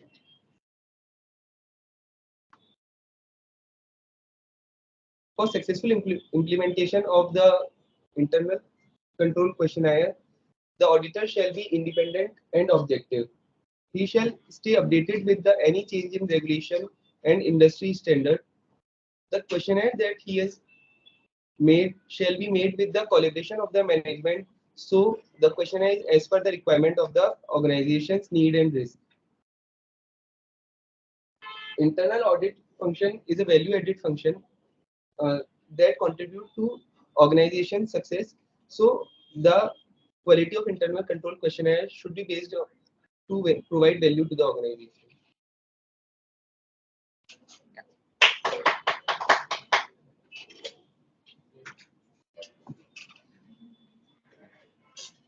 Continuing further from where Kapil left, firstly, we will cover what is the drug approval process in India. If anyone wants to approve their drugs, then what the process they will have to follow. So firstly, first process in this is pre-clinical testing. The drug development begins with pre-clinical testing in laboratory. तो firstly कोई भी drug को approve करवाना होता है तो उस पर एनिमल पे टेस्टिंग होती है, सीधे ह्यूमंस पे टेस्टिंग नहीं होती क्योंकि ह्यूमंस में रिस्क ज्यादा होता है. फर्स्ट एक बार एनिमल्स पे टेस्टिंग हो गई, उसके बाद drug developer can submit an IND application to CDSCO. CDSCO कौन है? जो रेगुलेट करता है ड्रग अप्रूवल को. तो आईएनडी एप्लीकेशन मतलब इन्वेस्टिगेशनल न्यू ड्रग एप्लीकेशन. एक बार animal studies pre clinical testing हो गई, उसके बाद ड्रग डेवलपर सीडीएससीओ को भेज देगा. उसके बाद ह्यूमंस पे टेस्टिंग होगी उस ड्रग की. अगर वो ह्यूमंस पे टेस्टिंग होने के बाद वो ड्रग अप्रूव हो जाता है, उसके बाद एक एनडीए न्यू ड्रग एप्लीकेशन, ये न्यू ड्रग एप्लीकेशन सीडीएससीओ को सबमिट होगा. अगर ये अप्रूव हो जाता है तो ये जो drug control general of India है ये इसको अप्रूव करेगा और उसके बाद वो मार्केट में आने के लिए अवेलेबल हो जाएगी. बट उसके पहले इसका एक बार मार्केट में आ गई वो मेडिसिन, वो जो भी ड्रग है, उसको दोबारा से उसको मार्केट आने के बाद उसका एनालिसिस किया जाएगा कि क्या ये जो बेनिफिट्स जिसके लिए बनाई गई थी वो बेनिफिट्स अवेलेबल करा पा रही है या नहीं, और इसका रेगुलरली क्वालिटी कंट्रोल होगा और इसकी प्राइसिंग भी डिसाइड की जाएगी. प्राइसिंग कौन डिसाइड करेगा? National pharmaceutical pricing authority. ये एनपीपीए इसकी प्राइसिंग डिसाइड करेगा और सीडीएससीओ है वो इसके इंपोर्ट और एक्सपोर्ट लाइसेंसेस ग्रांट करेगा. अब बात करते हैं ऑडिट की. तो firstly I will talk about the common thing. हम किसी भी कंपनी की या किसी भी बिजनेस की ऑडिट करने जाते हैं तो 3 स्टेजेस में बेसिकली ऑडिट करते हैं. फर्स्टली उस बिजनेस की प्रोसेस को समझते हैं कि वो बिजनेस में अपना क्लाइंट क्या क्या प्रोसेस क्या क्या सेट ऑफ एक्टिविटीज परफॉर्म कर रहा है. एक बार हमने उसके प्रोसेस को डिटेल में स्टडी कर ली, उसके बाद उसके रिस्क को आइडेंटिफाई करते हैं कि उस प्रोसेस के अंदर क्या क्या कमियां हो सकती है. उस रिस्क को आइडेंटिफाई करने के बाद उसमें की कंट्रोल्स रखते हैं कि क्या उसने कुछ की कंट्रोल्स लगा रखे हैं. अगर लगा रखे हैं तो क्या वो सफिशिएंट है उस रिस्क को मिनिमाइज मिटिगेट करने में. अगर वो सफिशिएंट नहीं है तो उसमें की कंट्रोल्स क्या क्या होने चाहिए वो हम लगवाते हैं. तो उसी तरह से इसमें भी फार्मा इंडस्ट्री में भी बेसिकली 7 प्रोसेस में वर्क परफॉर्म होता है. First one is PPC, that is production planning and control. Second is procure to pay, that is P2P. Third one is order to cash, then hire to retire, employ expense reimbursement, fixed asset and financial reporting process. हम इन 7 process को detail में analysis करेंगे और इनकी सब process और इनके क्या क्या रिस्क हो सकते हैं वो देखेंगे और उस पर क्या क्या कंट्रोल्स करने चाहिए वो देखेंगे. So first one is production planning and control. इसके अंदर एज अ प्रोड्यूसर अगर मैं देखूँ तो मुझे सबसे पहले प्रोडक्शन करने के लिए क्या चाहिए? मुझे प्रोडक्शन करने के लिए रॉ मटेरियल की रिक्वायरमेंट चाहिए. रॉ मटेरियल की रिक्वायरमेंट होती है तो मैं रॉ मटेरियल रिक्वायरमेंट की प्लानिंग करूंगा कि मेरे को कितना रॉ मटेरियल चाहिए, कहाँ से मुझे रॉ मटेरियल परचेज करना है. ये किस बेसिस पे होगा? ये होगा सेल्स फोरकास्टिंग के बेसिस पे कि प्रोडक्ट वो सेल्स टीम कितना फोरकास्ट करके बेचती है, कितनी सेल्स आगे होने वाली है, उससे बड़ी प्रोडक्शन होगा. उसके बाद प्रोड्यूसर डिसाइड करेगा कि मेरे को ये इन हाउस मैन्युफैक्चरिंग करनी चाहिए या फिर कॉन्ट्रैक्ट मैन्युफैक्चरिंग करनी चाहिए। जो भी उसके लिए बेनिफिशियल होगा वो उसको अडॉप्ट करेगा, और उसके बाद मटेरियल रिक्वायरमेंट प्लानिंग करेगा प्रोड्यूसर, किसको कितना मटेरियल रिक्वायरमेंट है और जितना रिक्वायर्ड है उसका वो पीओ भेज देगा, और जो भी मटेरियल रिसीव होगा उसका वो क्वालिटी चेक कर लेगा आने के बाद। क्योंकि प्रोडक्ट की क्वालिटी तो बाद में डिसाइड होगी, पहले तो जो रॉ मटेरियल आ रहा है उसकी क्वालिटी को चेक करना पड़ेगा प्रोड्यूसर को। Second one is production planning and execution. अब एक बार उसके पास रॉ मटेरियल फैक्ट्री में आ गए तो उसको डेली प्रोडक्शन करना है, उसके लिए उसको डेली प्रोडक्शन प्लान बनाना पड़ेगा। अब फार्मा इंडस्ट्री के अंदर बैचेस में प्रोडक्शन होता है, तो उसको ये भी डिसाइड करना पड़ेगा कि इसको कितना बैच आज बनाने हैं, और जितना भी उसको रॉ मटेरियल रिक्वायर्ड है वो प्रोडक्शन डिपार्टमेंट स्टोर डिपार्टमेंट से मंगवा लेगा और मैन्युफैक्चरिंग करके उसकी पैकिंग हो जाएगी। उसके बाद ये बैच क्रिएशन कितना इंपॉर्टेंट एस्पेक्ट है फ्रॉम द फार्मर, क्या कैसे इंपॉर्टेंट है? सपोज हमें बैच साइज वीडियो बनना है, पिज्जा तो बनाना ही बनाना है, हम आपको ऑर्डर मिला था 2 लाख का, तो फिर हमें 2 पैकेज प्रिपेयर करने पड़ेंगे, फिर कम का ऑर्डर मिला हुआ है तो बैच साइज बढ़ेगा। एक तो ये हो गया, लेकिन बैच वाइज कंट्रोल करना भी कितना इंपॉर्टेंट है, क्योंकि वो आप देखिए अल्टीमेटली उन्होंने उस वक्त क्या बताया कि this particular you know drug, one particular drug में बी कॉल्ड अगेन, वापस वो आ सकती है। तो हर एक बैच पे अपन देखते हैं कि जो भी आपका पता होता है इसका दवाई का, है ना, तो उस पे क्या लिखा हुआ रहता है? उस पे एक्सपायरी डेट लिखी हुई रहती है, उस पे बैच नंबर लिखा हुआ होता है ना, उस पे मैन्युफैक्चरिंग डेट लिखी हुई होती है। तो वो उस बैच नंबर से, उस बैच क्रिएशन से ये आइडेंटिफाई होता है कि हाँ यार ये जो पर्टिकुलर मेडिसिन थी वो इस तारीख को एक्सपायर होने वाली। तो अब अभी ये batch creation is important from the point of view of, मतलब राइट फ्रॉम सेल टिल उसका वापस वो अगर उसको बुलाना हो 5%, उन्होंने बोला ना कि 5% मेडिसिन में भी called back when it is expired.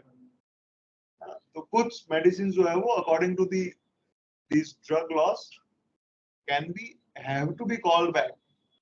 तो ये सब कंट्रोल्स जब तक बैच क्रिएशन प्रॉपर नहीं हो तब तक पॉसिबल नहीं। तो बैच क्रिएशन में ये चीज भी देख सकते हैं कि अगर उसकी जो एक्सपायरी डेट है वो फ्रीक्वेंट है तो स्मॉल बैच में प्रिपेयर की जाए, और अगर उसकी एक्सपायरी डेट काफी लॉन्ग टाइम के लिए है तो अपन बड़ा बैच भी बना सकते हैं। तो अभी आप मान लीजिए कि एज पर कोई पर्टिकुलर मेडिसिन 6 महीने के लिए वो होती है, तो छोटे बैचेस में भी हो सकती है। लेकिन एक चीज ये भी ध्यान रखनी पड़ती है कि जैसे कई सारी दवाइयां ये होती है उसमें लिखा हुआ रहता है store in the cool place लिखा हुआ रहता है ना, और नहीं तो वो खराब हो जाएगी। अब जिस कस्टमर ने उसको लिया उसको वहां उसने इसको इस तरीके से स्टोर नहीं किया और फिर वो लेके चला गया, तो क्या उसका भी कुछ प्रोसेस होता है कि कोई ऐसा तो नहीं है कि उसने उसको प्रॉपर तरीके से नहीं रखा जिसकी वजह से वो मेडिसिन खराब हो गई और फिर कहता कि साहब ये तो आपका एक्सपायरी डेट निकल गया इसलिए हम आपको ये वापस रिफंड कर रहे। ये सब चीजें भी कहीं ना कहीं how what mechanism is developed by the industry is required to be seen. तो प्रोडक्शन होने के बाद उसका डिस्पैच होने की रिस्पांसिबिलिटी रहती है प्रोड्यूसर की। It includes delivery of finished goods to CWH which is central warehouse and stock transfer to CFA। CFA होता है जो कस्टम के थ्रू या फिर जो रेगुलेटरी कंप्लायंसेस पूरे करने में जो हेल्प करता है, और जो लॉजिस्टिक में हेल्प करता है जो वो CFA होता है।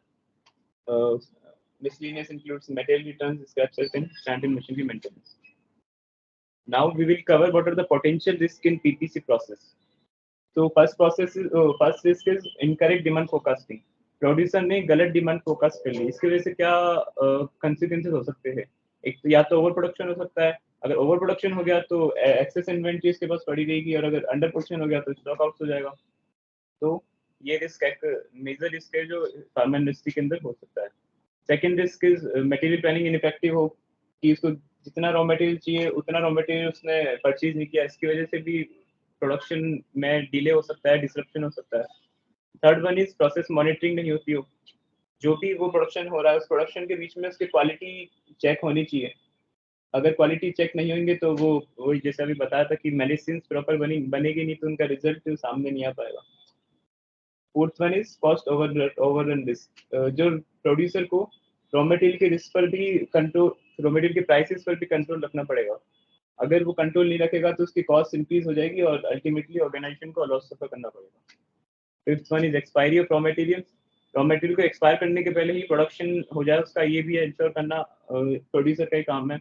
And the last one is narcotic product handling risk, ये फार्मा इंडस्ट्री के अंदर स्पेसिफिक रिस्क होता है। नार्कोटिक प्रोडक्ट्स मतलब जो नशीले पदार्थ होते हैं, नशीले प्रोडक्ट्स होते हैं, कई रॉ मटेरियल्स में ये नार्कोटिक प्रोडक्ट्स काम यूज में आते हैं, तो उसको ये भी इंश्योर करना पड़ेगा कि जो नार्कोटिक प्रोडक्ट्स की जो ट्रांसपोर्टेशन है, स्टोरेज है, वो रिस्की बहुत होता है, तो उसको उसमें क्योंकि थेफ्ट का या फिर डाइवर्जन का या फिर रेगुलेटरी कंप्लायंस पूरे नहीं हो, इसका बहुत रिस्क रहता है। तो ये भी एक होता ना, अभी जैसे अपन कहते हैं ना कि दवाइयों में अल्कोहल होता है ना, तो अभी मान लीजिए कि वो उसका proper according to the relevant laws and regulations है ना, इधर तो उसको दवाइयों में यूज करना है, लेकिन कोई भी इस तरीके का वायलेशन हो जाए जो कि नार्कोटिक लॉज जो है उससे रिलेटेड है, तो प्रॉब्लम आ सकती है।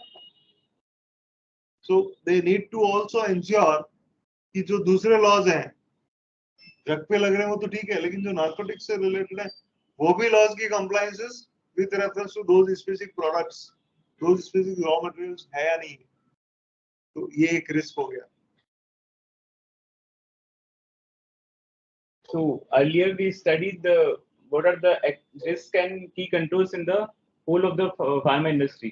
Now we will cover activity-wise risk and key controls. So first activity is segregation of duties.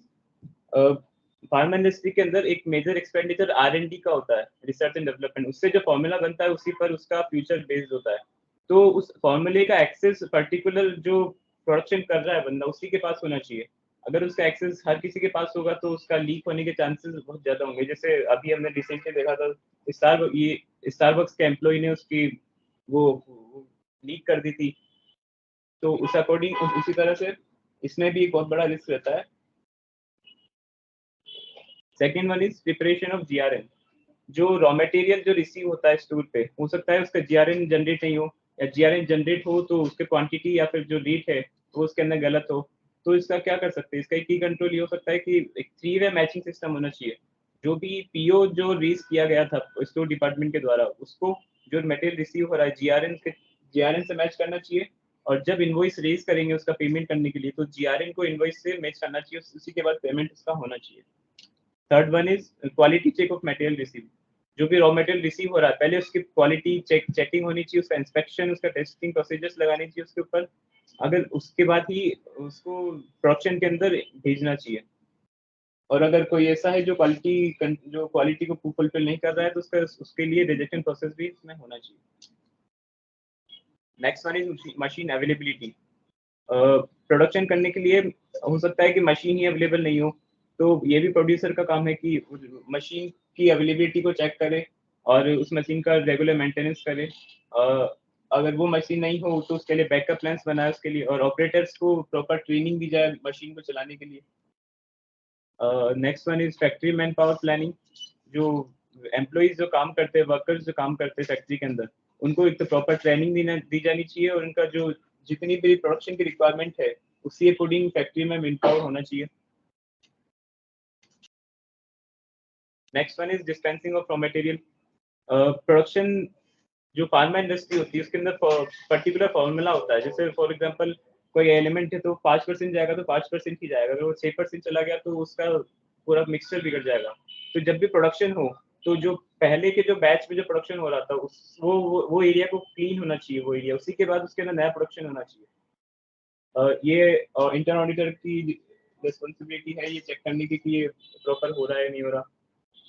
Next one is quality control review, जब भी प्रोडक्शन हो रहा है प्रोडक्शन के बीच में सैंपल चेक करते रहे कि इन प्रोसेस सैंपल कलेक्शन में क्वालिटी कंट्रोल होना चाहिए उसमें। और जो भी टॉलरेंस लेवल है वो डिसाइडेड होना चाहिए कि इतना टॉलरेंस लेवल है तो ठीक है, बट इससे ज़्यादा अगर ये एक्सीड कर रहा है तो इस प्रोडक्ट को फर्दर प्रोडक्शन के अंदर नहीं लगाना चाहिए। Next one is delivery of finish goods to CWH।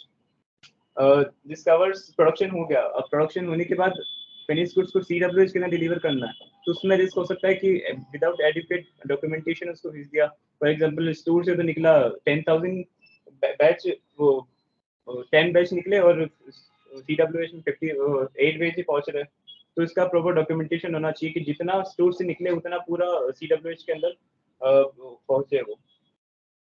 Next one is batch costing. जो ओवरहेड्स को जो एलोकेशन है वो इसमें प्रॉपर होना चाहिए, हर बैच पे बैच वाइज कॉस्टिंग होनी चाहिए, प्रॉपर होनी चाहिए। और मटेरियल जो भी रिटर्न हो रहे हैं वो इंश्योर करना चाहिए कि जो मटेरियल रिटर्न हो रहे हैं वो फैक्ट्री के अंदर वापस आ रहे हैं या नहीं आ रहे, या फिर वो अपना if they are not track appropriately. Next process is procure to pay which will be covered by ADSO।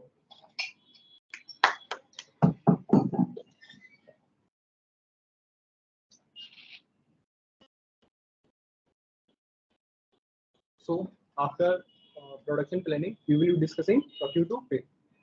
Procure to pay is also as important as production planning and is also क्या an procure to pay assisting- क्या है? What is the meaning of procure to pay? So raw material को important Procurement to pay. हैं? Raw material से related जो procedures है ना internal control, कि कैसेस को है ना स्टोर कर रहे हैं और कैसेस को पेमेंट कर रहे हैं। मतलब सर शिफ्ट टू पे भी होता है कि किसी स्टोर पे वो गुड आया और पेमेंट किसी अलग ऑफिस से हो रहा है। मतलब ये पूरा एक प्रोसेस है कि प्रोक्योरमेंट जो हो रहा है वहां से लेके, और जो आपकी प्रोक्योरमेंट हुआ तो लायबिलिटी खड़ी हुई, तो अल्टीमेटली आप उसको पेमेंट कैसे कर रहे हो। तो इसमें बहुत सारे जितने भी इवेंट्स हैं सब पे क्या कंट्रोल है। तो प्रोक्योरमेंट आप कर रहे हो तो क्या कंट्रोल्स हैं, किस तरीके से प्रोक्योर कर रहे हो, है ना। जो इंडेंट बना रहे हो कि किस मात्रा में प्रोक्योर करना है वो भी ठीक है कि नहीं है ना। ऐसा तो नहीं कि आप ज्यादा प्रोक्योर कर रहे हो या कम प्रोक्योर कर रहे हो। आपके वेंडर्स कौन कौन है ना। तो वेंडर्स का कंपैरिजन करके जो भी बेस्ट रेट दे रहा है उस पे प्रोक्योर कर रहे हो कि नहीं कर रहे हो, या जो आपकी मतलब अल्टीमेटली उसी से प्रोक्योर कर रहा हूँ जो अल्टीमेटली कंपनी के बेनिफिट में है। कई बार क्वालिटी मान लो किसी की बेटर है तो हो सकता है आपको हायर रेट पे लेना होगा as compare to the others. तो what is the control on that कि हम सही पर्सन से ही हम वो पर्टिकुलर मटेरियल प्रोक्योर करें। तो ये अब आप now you should think on यार, हाँ यार इसमें ये 10 इवेंट हो सकते हैं तो इसके ऊपर क्या कंट्रोल है। So that is what we will now discuss on this particular process. और भी तुम्हारे प्रोसेस तुम डिस्कस कर रहे हो आगे other than procurement. So it is as important as production, and production को ही असिस्ट करता है क्योंकि जब तक अपने पास रॉ मटेरियल नहीं आएंगे तब तक अपन production start. So as the word itself says, procure to pay. So it is a cycle between procurement of goods to payment to the creditor. So it will cover two major aspects. But first is procurement and second is creditor payment. Just like in previous section that was production planning, we will first discuss process, then what are the related risks to each step, and then we will discuss what are the key activities, what are the related risks to those activities, and what control we can apply to mitigate those risks. As you can see, first is requirement identification. See, the material which is used in medicines is very much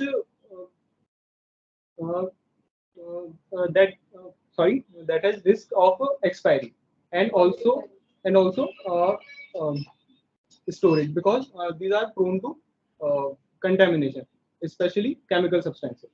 So first we have to discuss with the management that what material is required and in what quantity.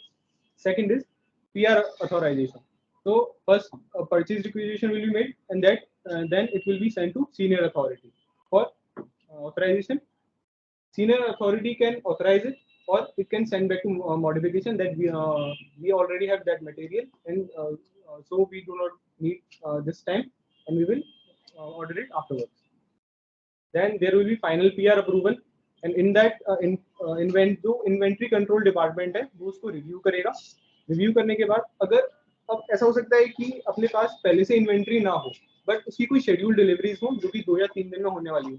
अब अगर हमने अभी वो order कर दिया तो जो schedule delivery है वो भी आएगी और जो अपने ऑर्डर किया है वो भी आएगा. Then it will create to excess stock जो कि अपने लिए रिस्क है because that can lead to contamination.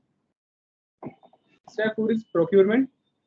कि इसके बाद अगर कोई शेड्यूल डिलीवरी नहीं है तो हम प्रोक्योरमेंट प्रोसेस करेंगे. That we will order it, which will include first is supplier identification, that we will identify which are the prospective suppliers from which we can order. Second is inquiry floating, which in which we will send a request for quotations. Now quotations can be of two types. First is technical and second is commercial. तो पहले हम technical quotation भेजेंगे. Technical quotation में क्या होगा कि हम उस जो मटेरियल है उसका जो डिस्क्रिप्शन है वो मांगेंगे, और कमर्शियल कोटेशन में क्या होगा कि हम उसकी जो कमर्शियल एस्पेक्ट्स हैं जैसे डिस्काउंट, प्राइस, क्वांटिटी ये मांगेंगे. What is the difference between two? First is about the item specifications and second is about the commercial aspect. तो सबसे पहले टेक्निकल कोटेशन जाएगा. Then the technical quotation will be evaluated by the management, और अगर वो evaluate होने के बाद परफेक्ट है तो हम कमर्शियल कोटेशन मंगाएंगे. Then after inviting the commercial quotation we will evaluate each and every quotation and then we will negotiate for the prices for the best quotation. जो उसमें से बेस्ट quotation होगा जिसकी प्राइस सबसे कम होगी, जिसका जो मटेरियल की क्वालिटी है वो सबसे सही होगी, और जिसका वेंडर परफॉर्मेंस इज मस्ट, क्योंकि हो सकता है कि उसकी क्वालिटी सही हो, उसके प्राइसिंग सही हो, बट वो डिलीवरी में डिले कर सकता है. तो इस चीज को टैकल करने के लिए हमको जो सप्लायर की परफॉर्मेंस है वो भी देखनी पड़ेगी. Then we will negotiate for the price कि हम उस प्राइस को और कैसे कम कर सकते हैं. After that we will select the best vendor जिससे हमको मटेरियल ऑर्डर करना है. We will award the contract and we can make the agreement and finalize the terms. Step 13 is the purchase order. After all that is finalized, we can send the purchase order to the vendor कि इसमें हमको ये quantity चाहिए, इस price पे चाहिए.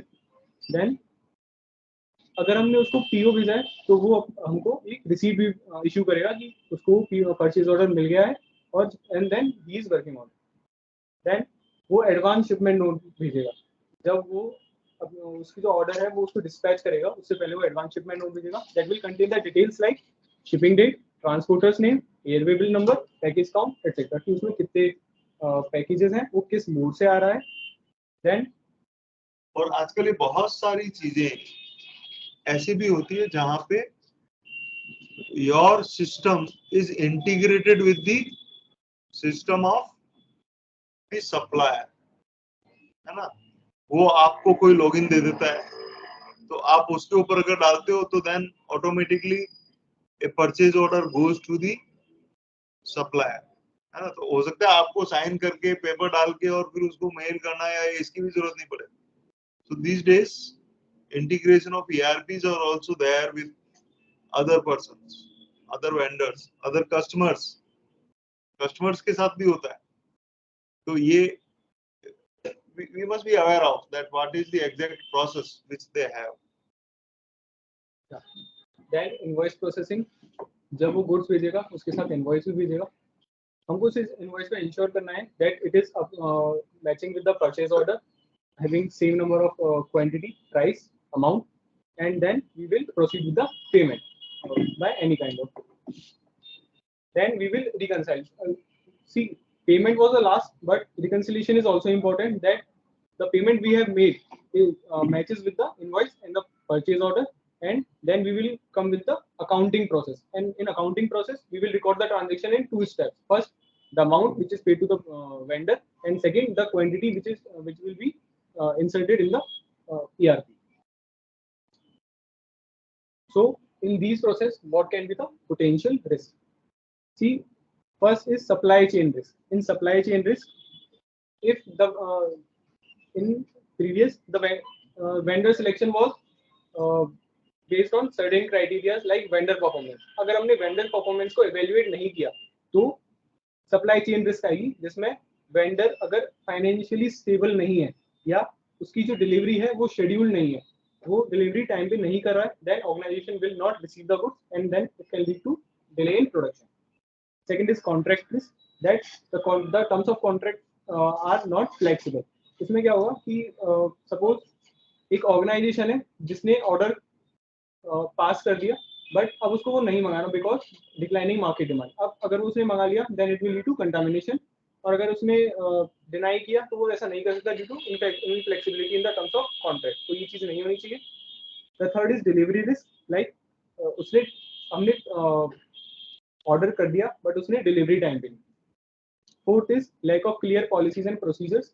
इन the fourth risk states that अगर organisation में पॉलिसी या प्रोसीजर नहीं है कि वो किस तरह से ऑर्डर करना है, किस तरह से वो आएगा तो उसको स्टोर करना है, और किस तरह से वेंडर का पेमेंट करना है, इधर through cash, through cheque, net, RTGS, anything. क्योंकि इन चीज का भी जो प्रॉपर रिकॉर्ड है वो अगर नहीं बना तो then it can lead to discrepancies in the records. Fifth is unethical supplier selection and management. Just like अगर कोई unethical supplier अपन ने choose कर लिया, then it can lead to risk of fraud, wastage and abuse of procurement funds. Like हमने उसको order दिया 500 का, उसने इनवॉइस भी 500 यूनिट्स का भेजा, बट उसने एक्चुअल में 450 यूनिट्स भेजे. There is a loss of 50 units. Sixth is inadequate contract administration. Just like contracts की जो terms हैं वो कॉन्ट्रैक्ट की टर्म्स होना अलग बात है and compliance with those terms is different thing. अगर उसकी टर्म्स कंप्लाई हो रही हैं then it is good, and if not there is a risk of inadequate contract administration. Seventh is lack of internal control such as segregation of duty, that one person is performing all the duties and second is performing some of the duty. There should be a proper segregation of duties, that who will order, who will receive the goods and who will process the payment. And last is payment weakness in payment process. Goods आ गए but हमने payment उसको time पे नहीं किया, तो हो सकता है कि अगली बार वो हम उसको ऑर्डर दे दें बट वो डिलीवरी टाइम पे आ गए. तो there is the gap should be maintain. जो पहले जो एक साइकिल चलती है पर्टिकुलर पीरियड ऑफ टाइम की, वो मेंटेन होनी चाहिए कि कब हमको पेमेंट करना है और कब उससे फिर अगली बार गुड्स मंगाने और फिर कब पेमेंट करना है.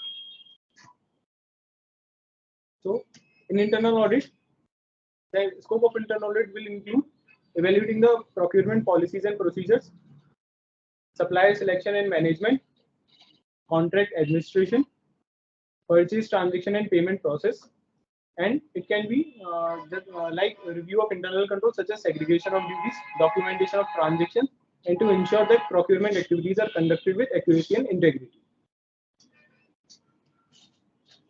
Now we will discuss activity wise risk and control. It's like हमने पहले मटेरियल का परचेज रिक्विजिशन भेजा, तो हम कंपेयर करेंगे that it is up to the market rate. इसमें की कंट्रोल होगा the code comparison process to be built into the system, कि वो सारे वेंडर्स का जो कोटेशन है उसको खुद प्रोसेस करे और उसमें से बेस्ट वेंडर सिलेक्ट करके दे. Second is quality check of material receive, कि जो मटेरियल रिसीव हुआ है उसकी क्वालिटी जो परचेज ऑर्डर में थी या जो परचेज रिक्विजिशन में थी उसके अकॉर्डिंग होनी चाहिए. Then purchase order generation and approval. इसमें क्या है कि परचेज ऑर्डर जब जनरेट होगा then it should be generated after the approval of a authorised person. अगर विदाउट अप्रूवल हुआ तो ऐसा हो सकता है कि मटेरियल की नीड नहीं है फिर भी हमने वो ऑर्डर कर दिया then it will lead to excess stock.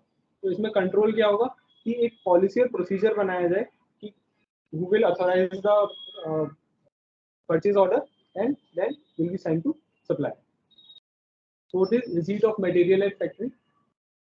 जब फैक्ट्री में मटेरियल आएगा then there can be two mistakes. First की मटेरियल आया बट प्रॉपर रिकॉर्ड नहीं किया, एंड सेकंड की रिकॉर्डिंग हो गई बट वो मटेरियल अभी तक नहीं आ पाया.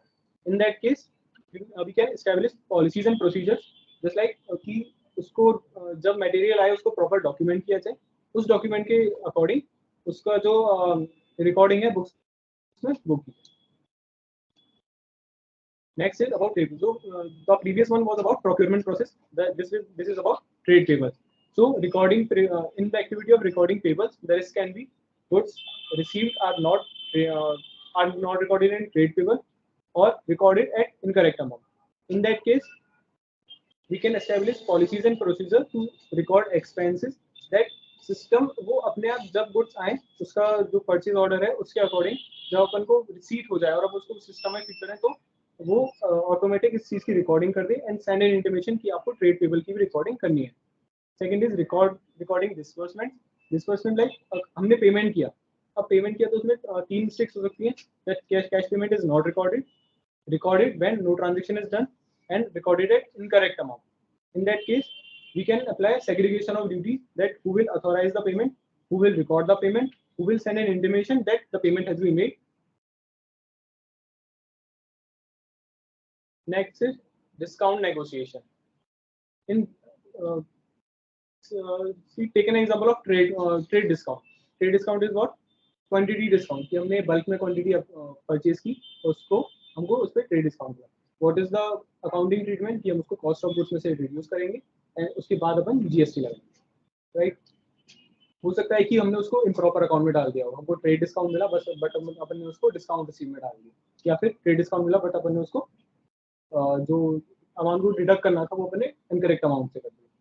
इन दैट केस हम इसमें clear policies and procedure establish करेंगे कि परचेज डिस्काउंट को किस तरह से अकाउंट फॉर करना चाहिए और इसमें जो परचेज डिस्काउंट है उसको प्रॉपर डॉक्यूमेंटेशन इंश्योर करेंगे कि जो हमें डिस्काउंट मिला है उसका proper documentation in the bill. Last is recording debit memos. Debit memos what कि गुड्स आए, मटेरियल आया बट वी रिटर्न इट. अब जब हमने रिटर्न किया there can be two mistake, either these are not removed from the inventory and trade payable records, goods जा चुके हैं बट अपन रिकॉर्ड नहीं किए, और either recorded at incorrect amount. What can be the the internal control that जब उसका अपन material को return करें उस केस में उसका प्रॉपर डॉक्यूमेंटेशन हो, उसका प्रॉपर डेबिट नोट बने कि हमने उसको कितना रिटर्न किया है, वो इंटीमेशन सप्लायर के पास जाए, सप्लायर अपने रिकॉर्ड में उसको रेक्टिफाई करे और हम उसको अपने रिकॉर्ड में रेक्टिफाई करें.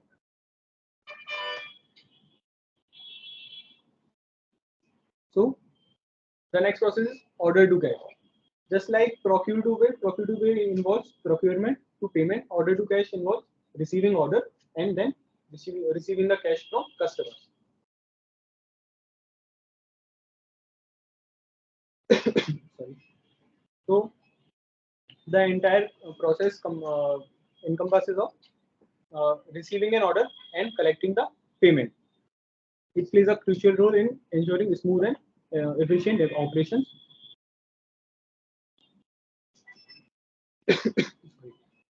So in order to cash cycle, it also deals with quality control, that what goods, what medicines we are manufacturing and we are delivering it to the customer, it should be up to the proper quality mark and there should be a proper policies and procedures like how we are going to receive the payment.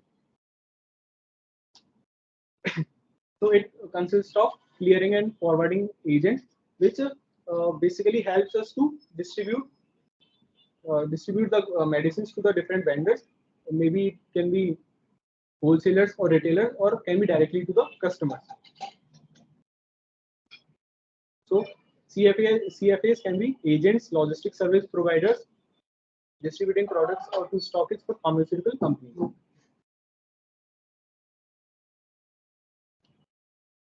What can be the potential risk in order to cash?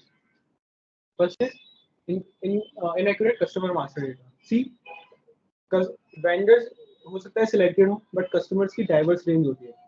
Wholesalers भी हो सकते हैं, retailers भी हो सकते हैं और direct consumers भी हो सकते हैं. उस केस में we have to make a proper customer master data.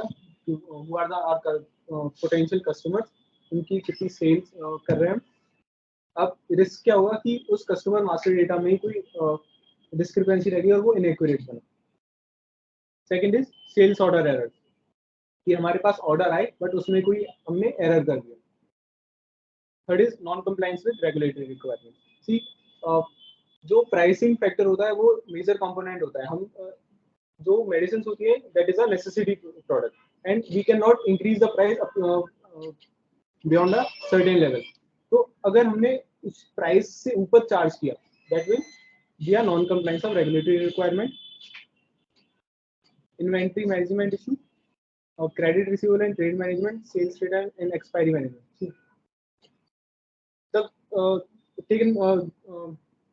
Remembering the example, that was 5% of the total batch which was received.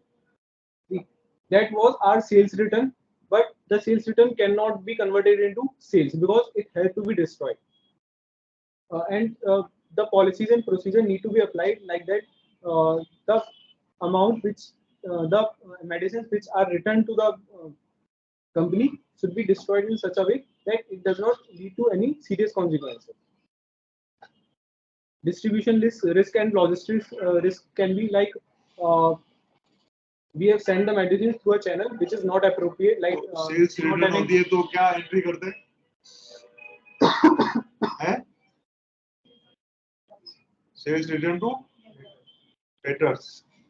और फिर क्या करेंगे? स्टॉक बढ़ा देंगे. स्टॉक बढ़ जाएगा ना, सेल्स रिटर्न वापस हो गया तो. यहाँ क्या होएगा? यहाँ तो एक्सपायर्ड गुड्स आपके पास वापस आ रहा है. स्टॉक इंक्रीज नहीं होगा ना. स्टॉक तो आप डैमेज उसको तो वो कर दोगे. तो simply sales returns to debtors करोगे आप. स्टॉक की कोई आप वापस इनवर्ड एंट्री नहीं करोगे. जैसा हमारे पास में स्टॉक वापस आ गया. तो ये है नॉर्मल. जहाँ पे और कहीं सेल्स अगर मान लो रिटर्न हो रही है because of some regular trade practices and all that, तो वो वहां पे आपका स्टॉक भी वापस बढ़ जाएगा. बट अगर एक्सपायर्ड गुड्स का सेल्स रिटर्न हो रहा तो आपका स्टॉक वापस नहीं. तो बेसिकली देखा जाए तो इससे सेल्स कम नहीं होगी. आपके वो जो डेटर्स हैं उसको डेबिट मेमो करके और आपका सीधा एक्सपेंडिचर ही आएगा. सेल्स क्यों कम करो? सेल्स तो आपका ऑलरेडी पहले हो चुका है. It is a return on account of expiry of goods.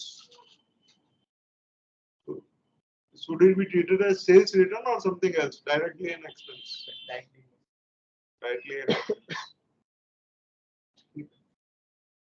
The next distribution and logistics is in that case, if the goods are not dispatched according to the specific requirements like temperature or the mode of transport, it can lead to damage in the process of transportation. So what can be the key controls in order to cash process? In the activity of appointment of the stockist, risk can be onboarding of stockist without adequate requisition from sales. Like हमें sales का कोई requisition नहीं मिला, हमें कोई sales order नहीं मिला, but फिर भी हमने स्टॉकिस्ट के पास स्टॉक इंक्रीज करवा दिया कि हमारे पास पोटेंशियल सेल्स है तो हम उसमें सेल करेंगे. रिस्क क्या होगी? दैट अगर सेल्स नहीं आई तो that can lead to spoil of medicine. What can be the key control?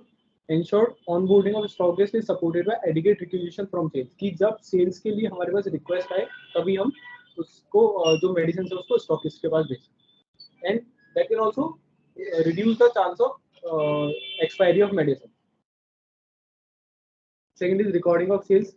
जो सेल्स हमने की है वो उसमें जो trade sale which is dispatched is not recorded properly. उसमें we can establish proper policies and procedures, and we can ensure the accuracy of amount by proper documentation, that is sales invoice. In the process of recoveries of trade receivable, like payments from customers, there can be risk of recoveries of trade receivable previously written off are improperly recorded in the statement of profit and loss. So what can be the key control? Establishing clear approval procedures and documentation for write-off. कि जो customer जैसे कि sir ने बताया कि अपने पास sales return आई है तो उसको राइट ऑफ करें एक प्रॉपर प्रोसीजर में कि सेल्स कम ना करें, but we can directly increase the expense of spoilage. Now hire to retire will be covered by. और कई जगह मान लो पैसा ऑलरेडी आ चुका है तो आपको उसको पैसा वापस देना पड़ेगा. हाँ, जहाँ सेल्स रिटर्न होगी तो पैसा देना भी पड़ेगा. so the next process is hire to retire. Basically it composes क्या all. मतलब हो गया हायर टू रिटायर? क्या हो?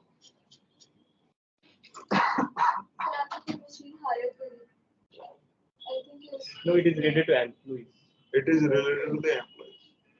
कि आप किसी को हायर कर रहे हो और उसके रिटायरमेंट मतलब तक के क्या प्रोसेसेस हैं, बहुत सारे प्रोसेस हायरिंग से लेके और उसको जब तक बाहर जाता है ना, बीच में जाता है, टर्मिनेट होके जाता है या रिटायर होके जाता है, ऑल दीज प्रोसेसेस क्या control. So if I put my shoe in HR manager, तो firstly HR manager का क्या work होता है? Firstly he plans the manpower and budgeting. Then after budgeting he recruits and selects the required employees for his work. After selecting he do the performance management. Performance management के अंदर कि क्या वो जो एम्प्लॉइज जिसके लिए उसको रखा गया था वो एम्प्लॉइज अपना ड्यूटी परफॉर्म कर रहा है या नहीं कर रहा है, ये काम देखना भी एचआर का ही काम होता है.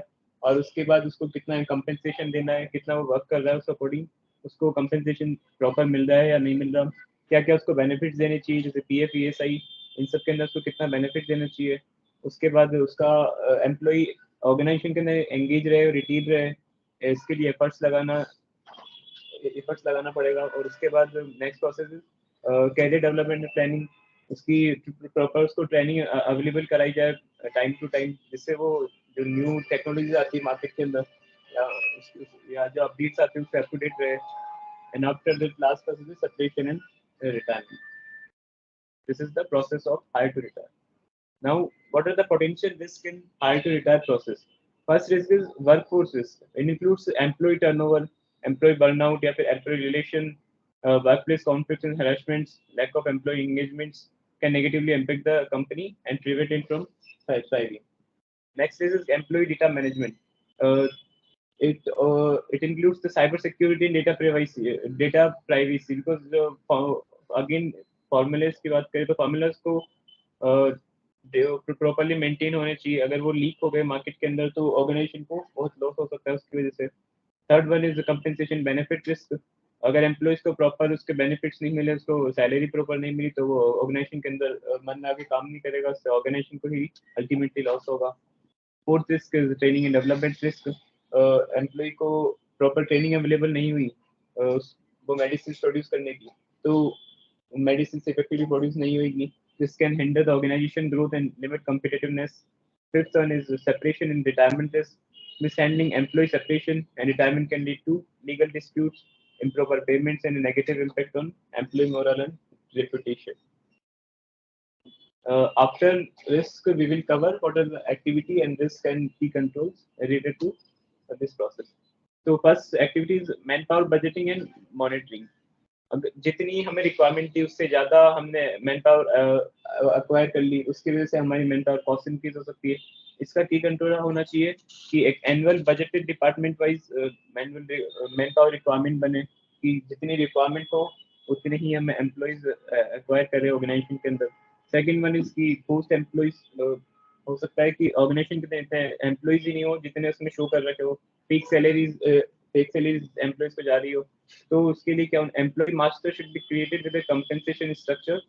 कोई भी एम्प्लॉय अगर ऑर्गेनाइजेशन के अंदर रिक्रूट हो रहा है तो अप्रूव्ड अपॉइंटमेंट लेटर और पेरोल डिपार्टमेंट के द्वारा वेरीफाई होने के बाद ही उसमें जो एम्प्लॉय मास्टर है इसके अंदर रिकॉर्ड होना चाहिए.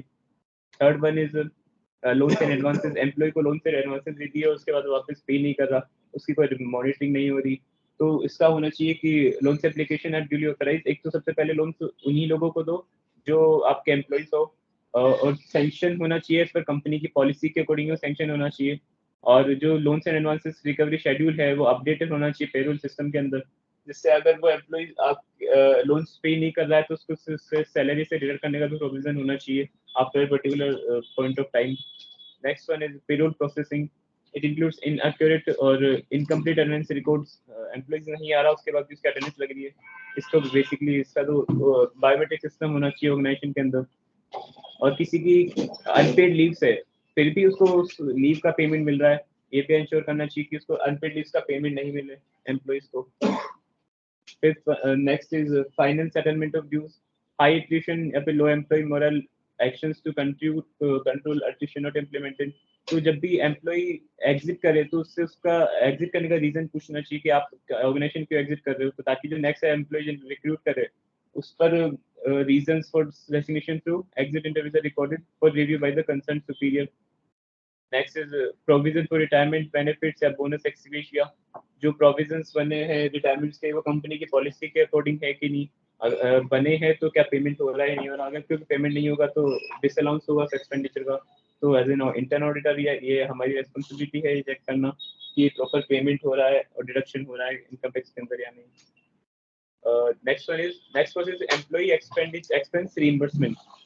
बेसिकली फार्मा इंडस्ट्री के अंदर एडवर्टीजमेंट के ऊपर इतना एक्सपेंडिचर कर नहीं सकती है कंपनी, तो वो 1-to-1 सेलिंग करती है, मतलब अपने सेल्स पर्सन को शॉप्स पे या फिर डॉक्टर्स के पास भेजती है अपने प्रोडक्ट्स को वो करने मार्केट करने के लिए.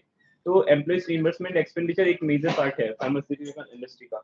तो इसमें क्या प्रोसेस रहती है, बेसिकली फर्स्ट प्रोसेस रहती है कि pharmaceutical industry typically establish expense policy. It outlines the types of expenses eligible for reimbursement. Pharmaceutical industry की एक एक्सपेंस पॉलिसी होती है कि वो किस किस एक्सपेंडिचर के अगेंस्ट में रिइंबर्समेंट करेगी.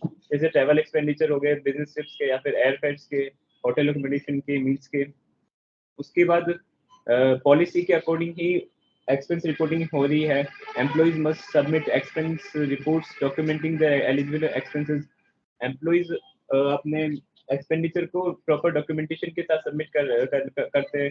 उसमें इंक्लूड उस डॉक्यूमेंटेशन के अंदर बेसिकली क्या क्या चीज़ होनी चाहिए, डेट होना चाहिए, डिस्क्रिप्शन होना चाहिए, अमाउंट होना चाहिए और उसका सपोर्टिंग डॉक्यूमेंट होना चाहिए.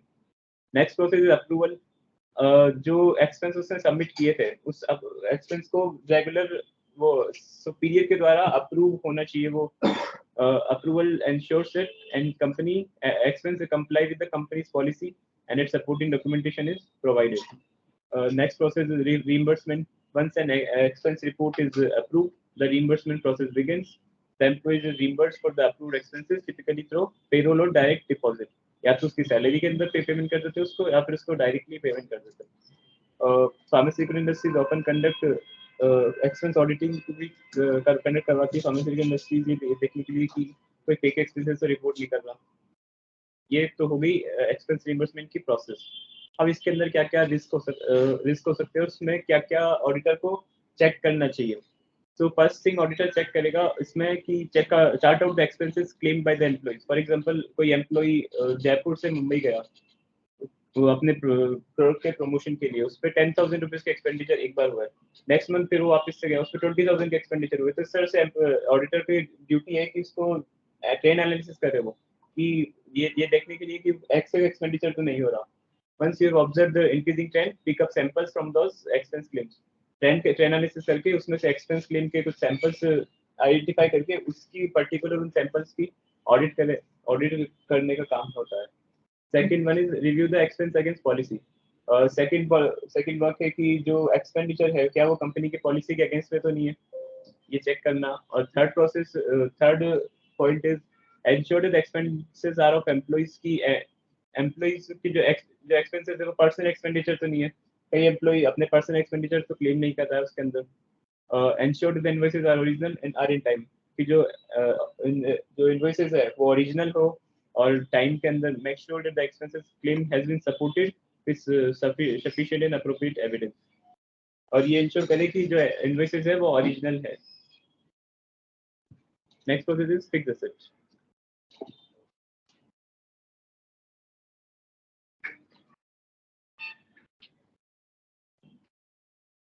So that's not a new thing. Fixed asset हम इसके बारे में हम जानते हैं, but just to have a quick glimpse कि ये गाइडेंस कोड में क्या दिया हुआ है. तो fixed asset of the organisation represent the long term tangible assets that are used to produce and deliver goods and services and to manage its operation. So these assets are held to provide or to provide, produce goods or services and are not meant to sell in the ordinary course of business. To be particular about what are the assets that a pharmaceutical industry use, these can be medicine manufacturing machines, capsule filling machines, X-ray inspection system, and spray drying assistants. What can be the internal control over these fixed assets? कि जब भी हम fixed asset order करें, that is ordered after issuance and approval of a purchase order. receipt of asset and preparing a receiving report, receipt of invoice from a vendor कि जब हमने वो order कर दिया है और जब हमको receive हुआ है, that is attached with proper invoicing. Reconciliation of vendor invoice to be related receipt report and purchase order कि जो invoice आया है that is related to reconciled with purchase order. See, the steps are same as what we discussed in Profi 2 but these are for fixed asset. And no, these steps are not particular for the pharma industry, but for every industry in common. Issuance of payment for the vendor invoice, posting of entry in the equipment subledger, posting of equipment subledger activity.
इसको भी नहीं पता इसके अंदर लगता है तो ऐसे था कैसे था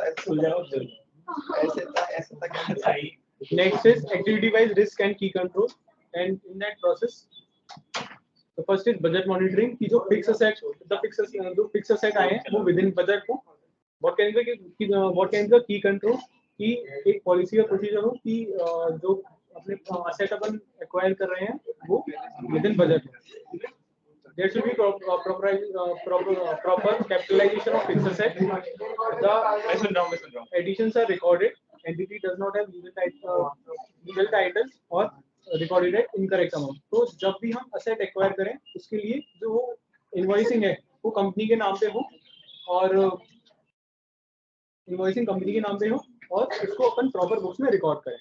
Then depreciation for the fixed asset issue can be like कि जो डेप्रिसिएशन अपन अकाउंट फॉर कर रहे हैं वो या तो इनकरेक्ट रेट पे हुआ हो या इनकरेक्ट मेथड से हुआ हो, एंड टू इंश्योर कि वो सही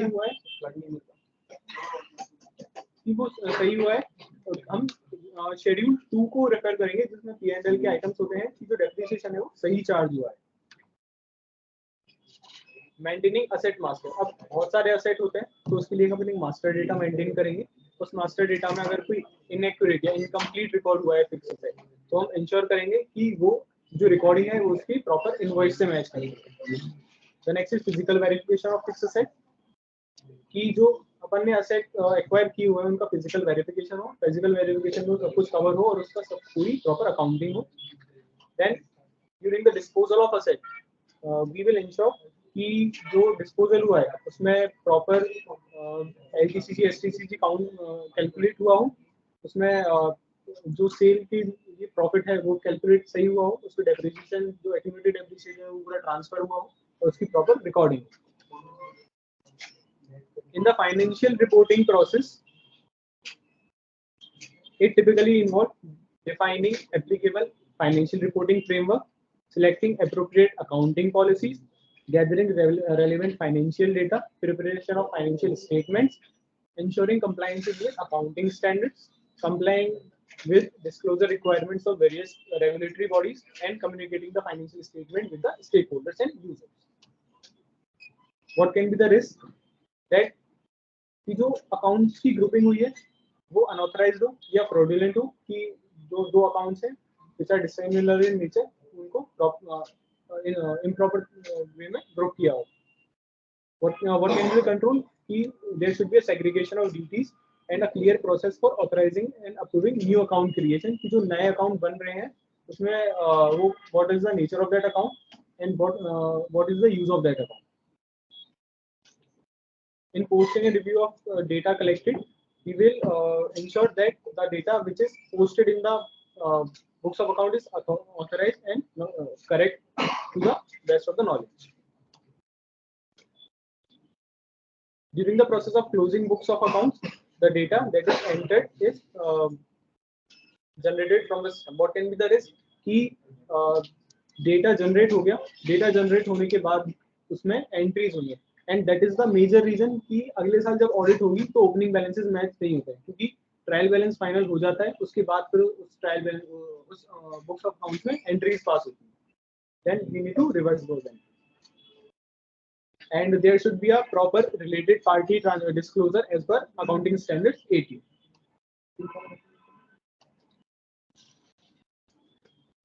In managing third party risk, there can be two types of risk: manufacturing risk and data privacy risk. So what are the third parties to whom we are outsourcing any of the activity of the pharmaceutical industry, like any regular test or manufacturing of medicines, and even manufacturing of bottles in which the medicine is to be kept.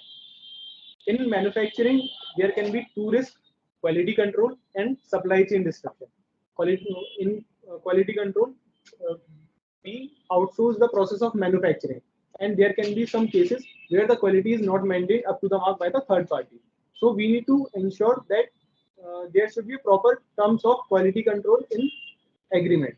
And in supply chain disruption, if a third party is providing us raw material or any finished good, then there should be a proper supply chain. In data privacy risk, there can be three risks: confidentiality breaches, data integrity, and regulatory non-compliances. In confidentiality breaches, we provide data to any third party, such as reports and test reports, and that data can be misused by the third क्या हो party. गया भाई? Data ढूंढ रहे हैं उधर.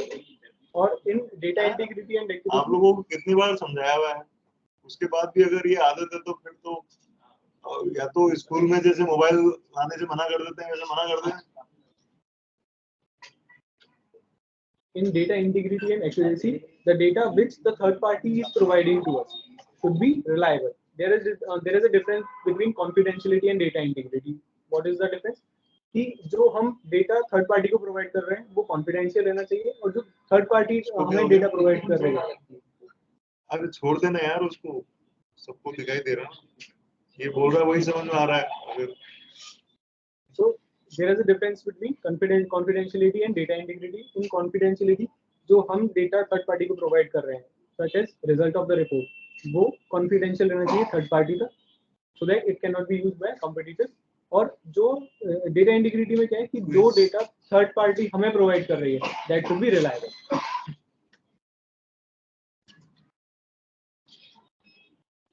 According to SIA, Standards on Internal Audit 530, third party service provider, we can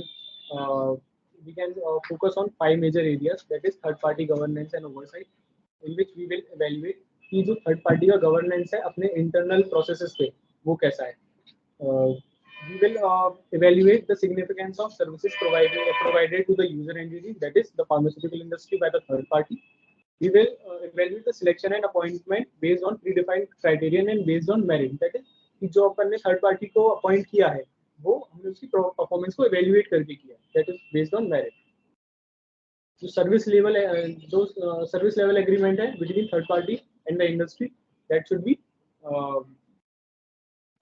that should place focus on quality, time, cost, etc., and the system and control through which all the information of user entity is collected, processed, and stored and secured, that should be clear. In third party due diligence, before selecting the third party for the outsourcing, we should place a due diligence that we should conduct a background check of the party, that what is the performance of that third party. Is it performing with high integrity and safe and secure manner, so that no tool or regulation or no non-compliant. In third-party performance monitoring, we will monitor that the terms of the agreement, the terms of the service level agreement are complied with, and we will evaluate the independent third-party audit and assurance report कि हम अपनी entity की internal audit कर रहे हैं, but जो third party की audit हुई है उस रिपोर्ट को भी हम रेफर करेंगे कि उस रिपोर्ट में कुछ ऐसा ऑब्जर्वेशन है या नहीं है कि वो हमारे थर्ड पार्टी के लिए जो हमारे सर्विस लेवल एग्रीमेंट है उसके लिए बेनिफिशियल हो सकता है या नहीं, कि हम उसको इवेल्युएट करें कि हमने थर्ड पार्टी सही चूज की है या नहीं. And that was all about the third party. Thank you so much.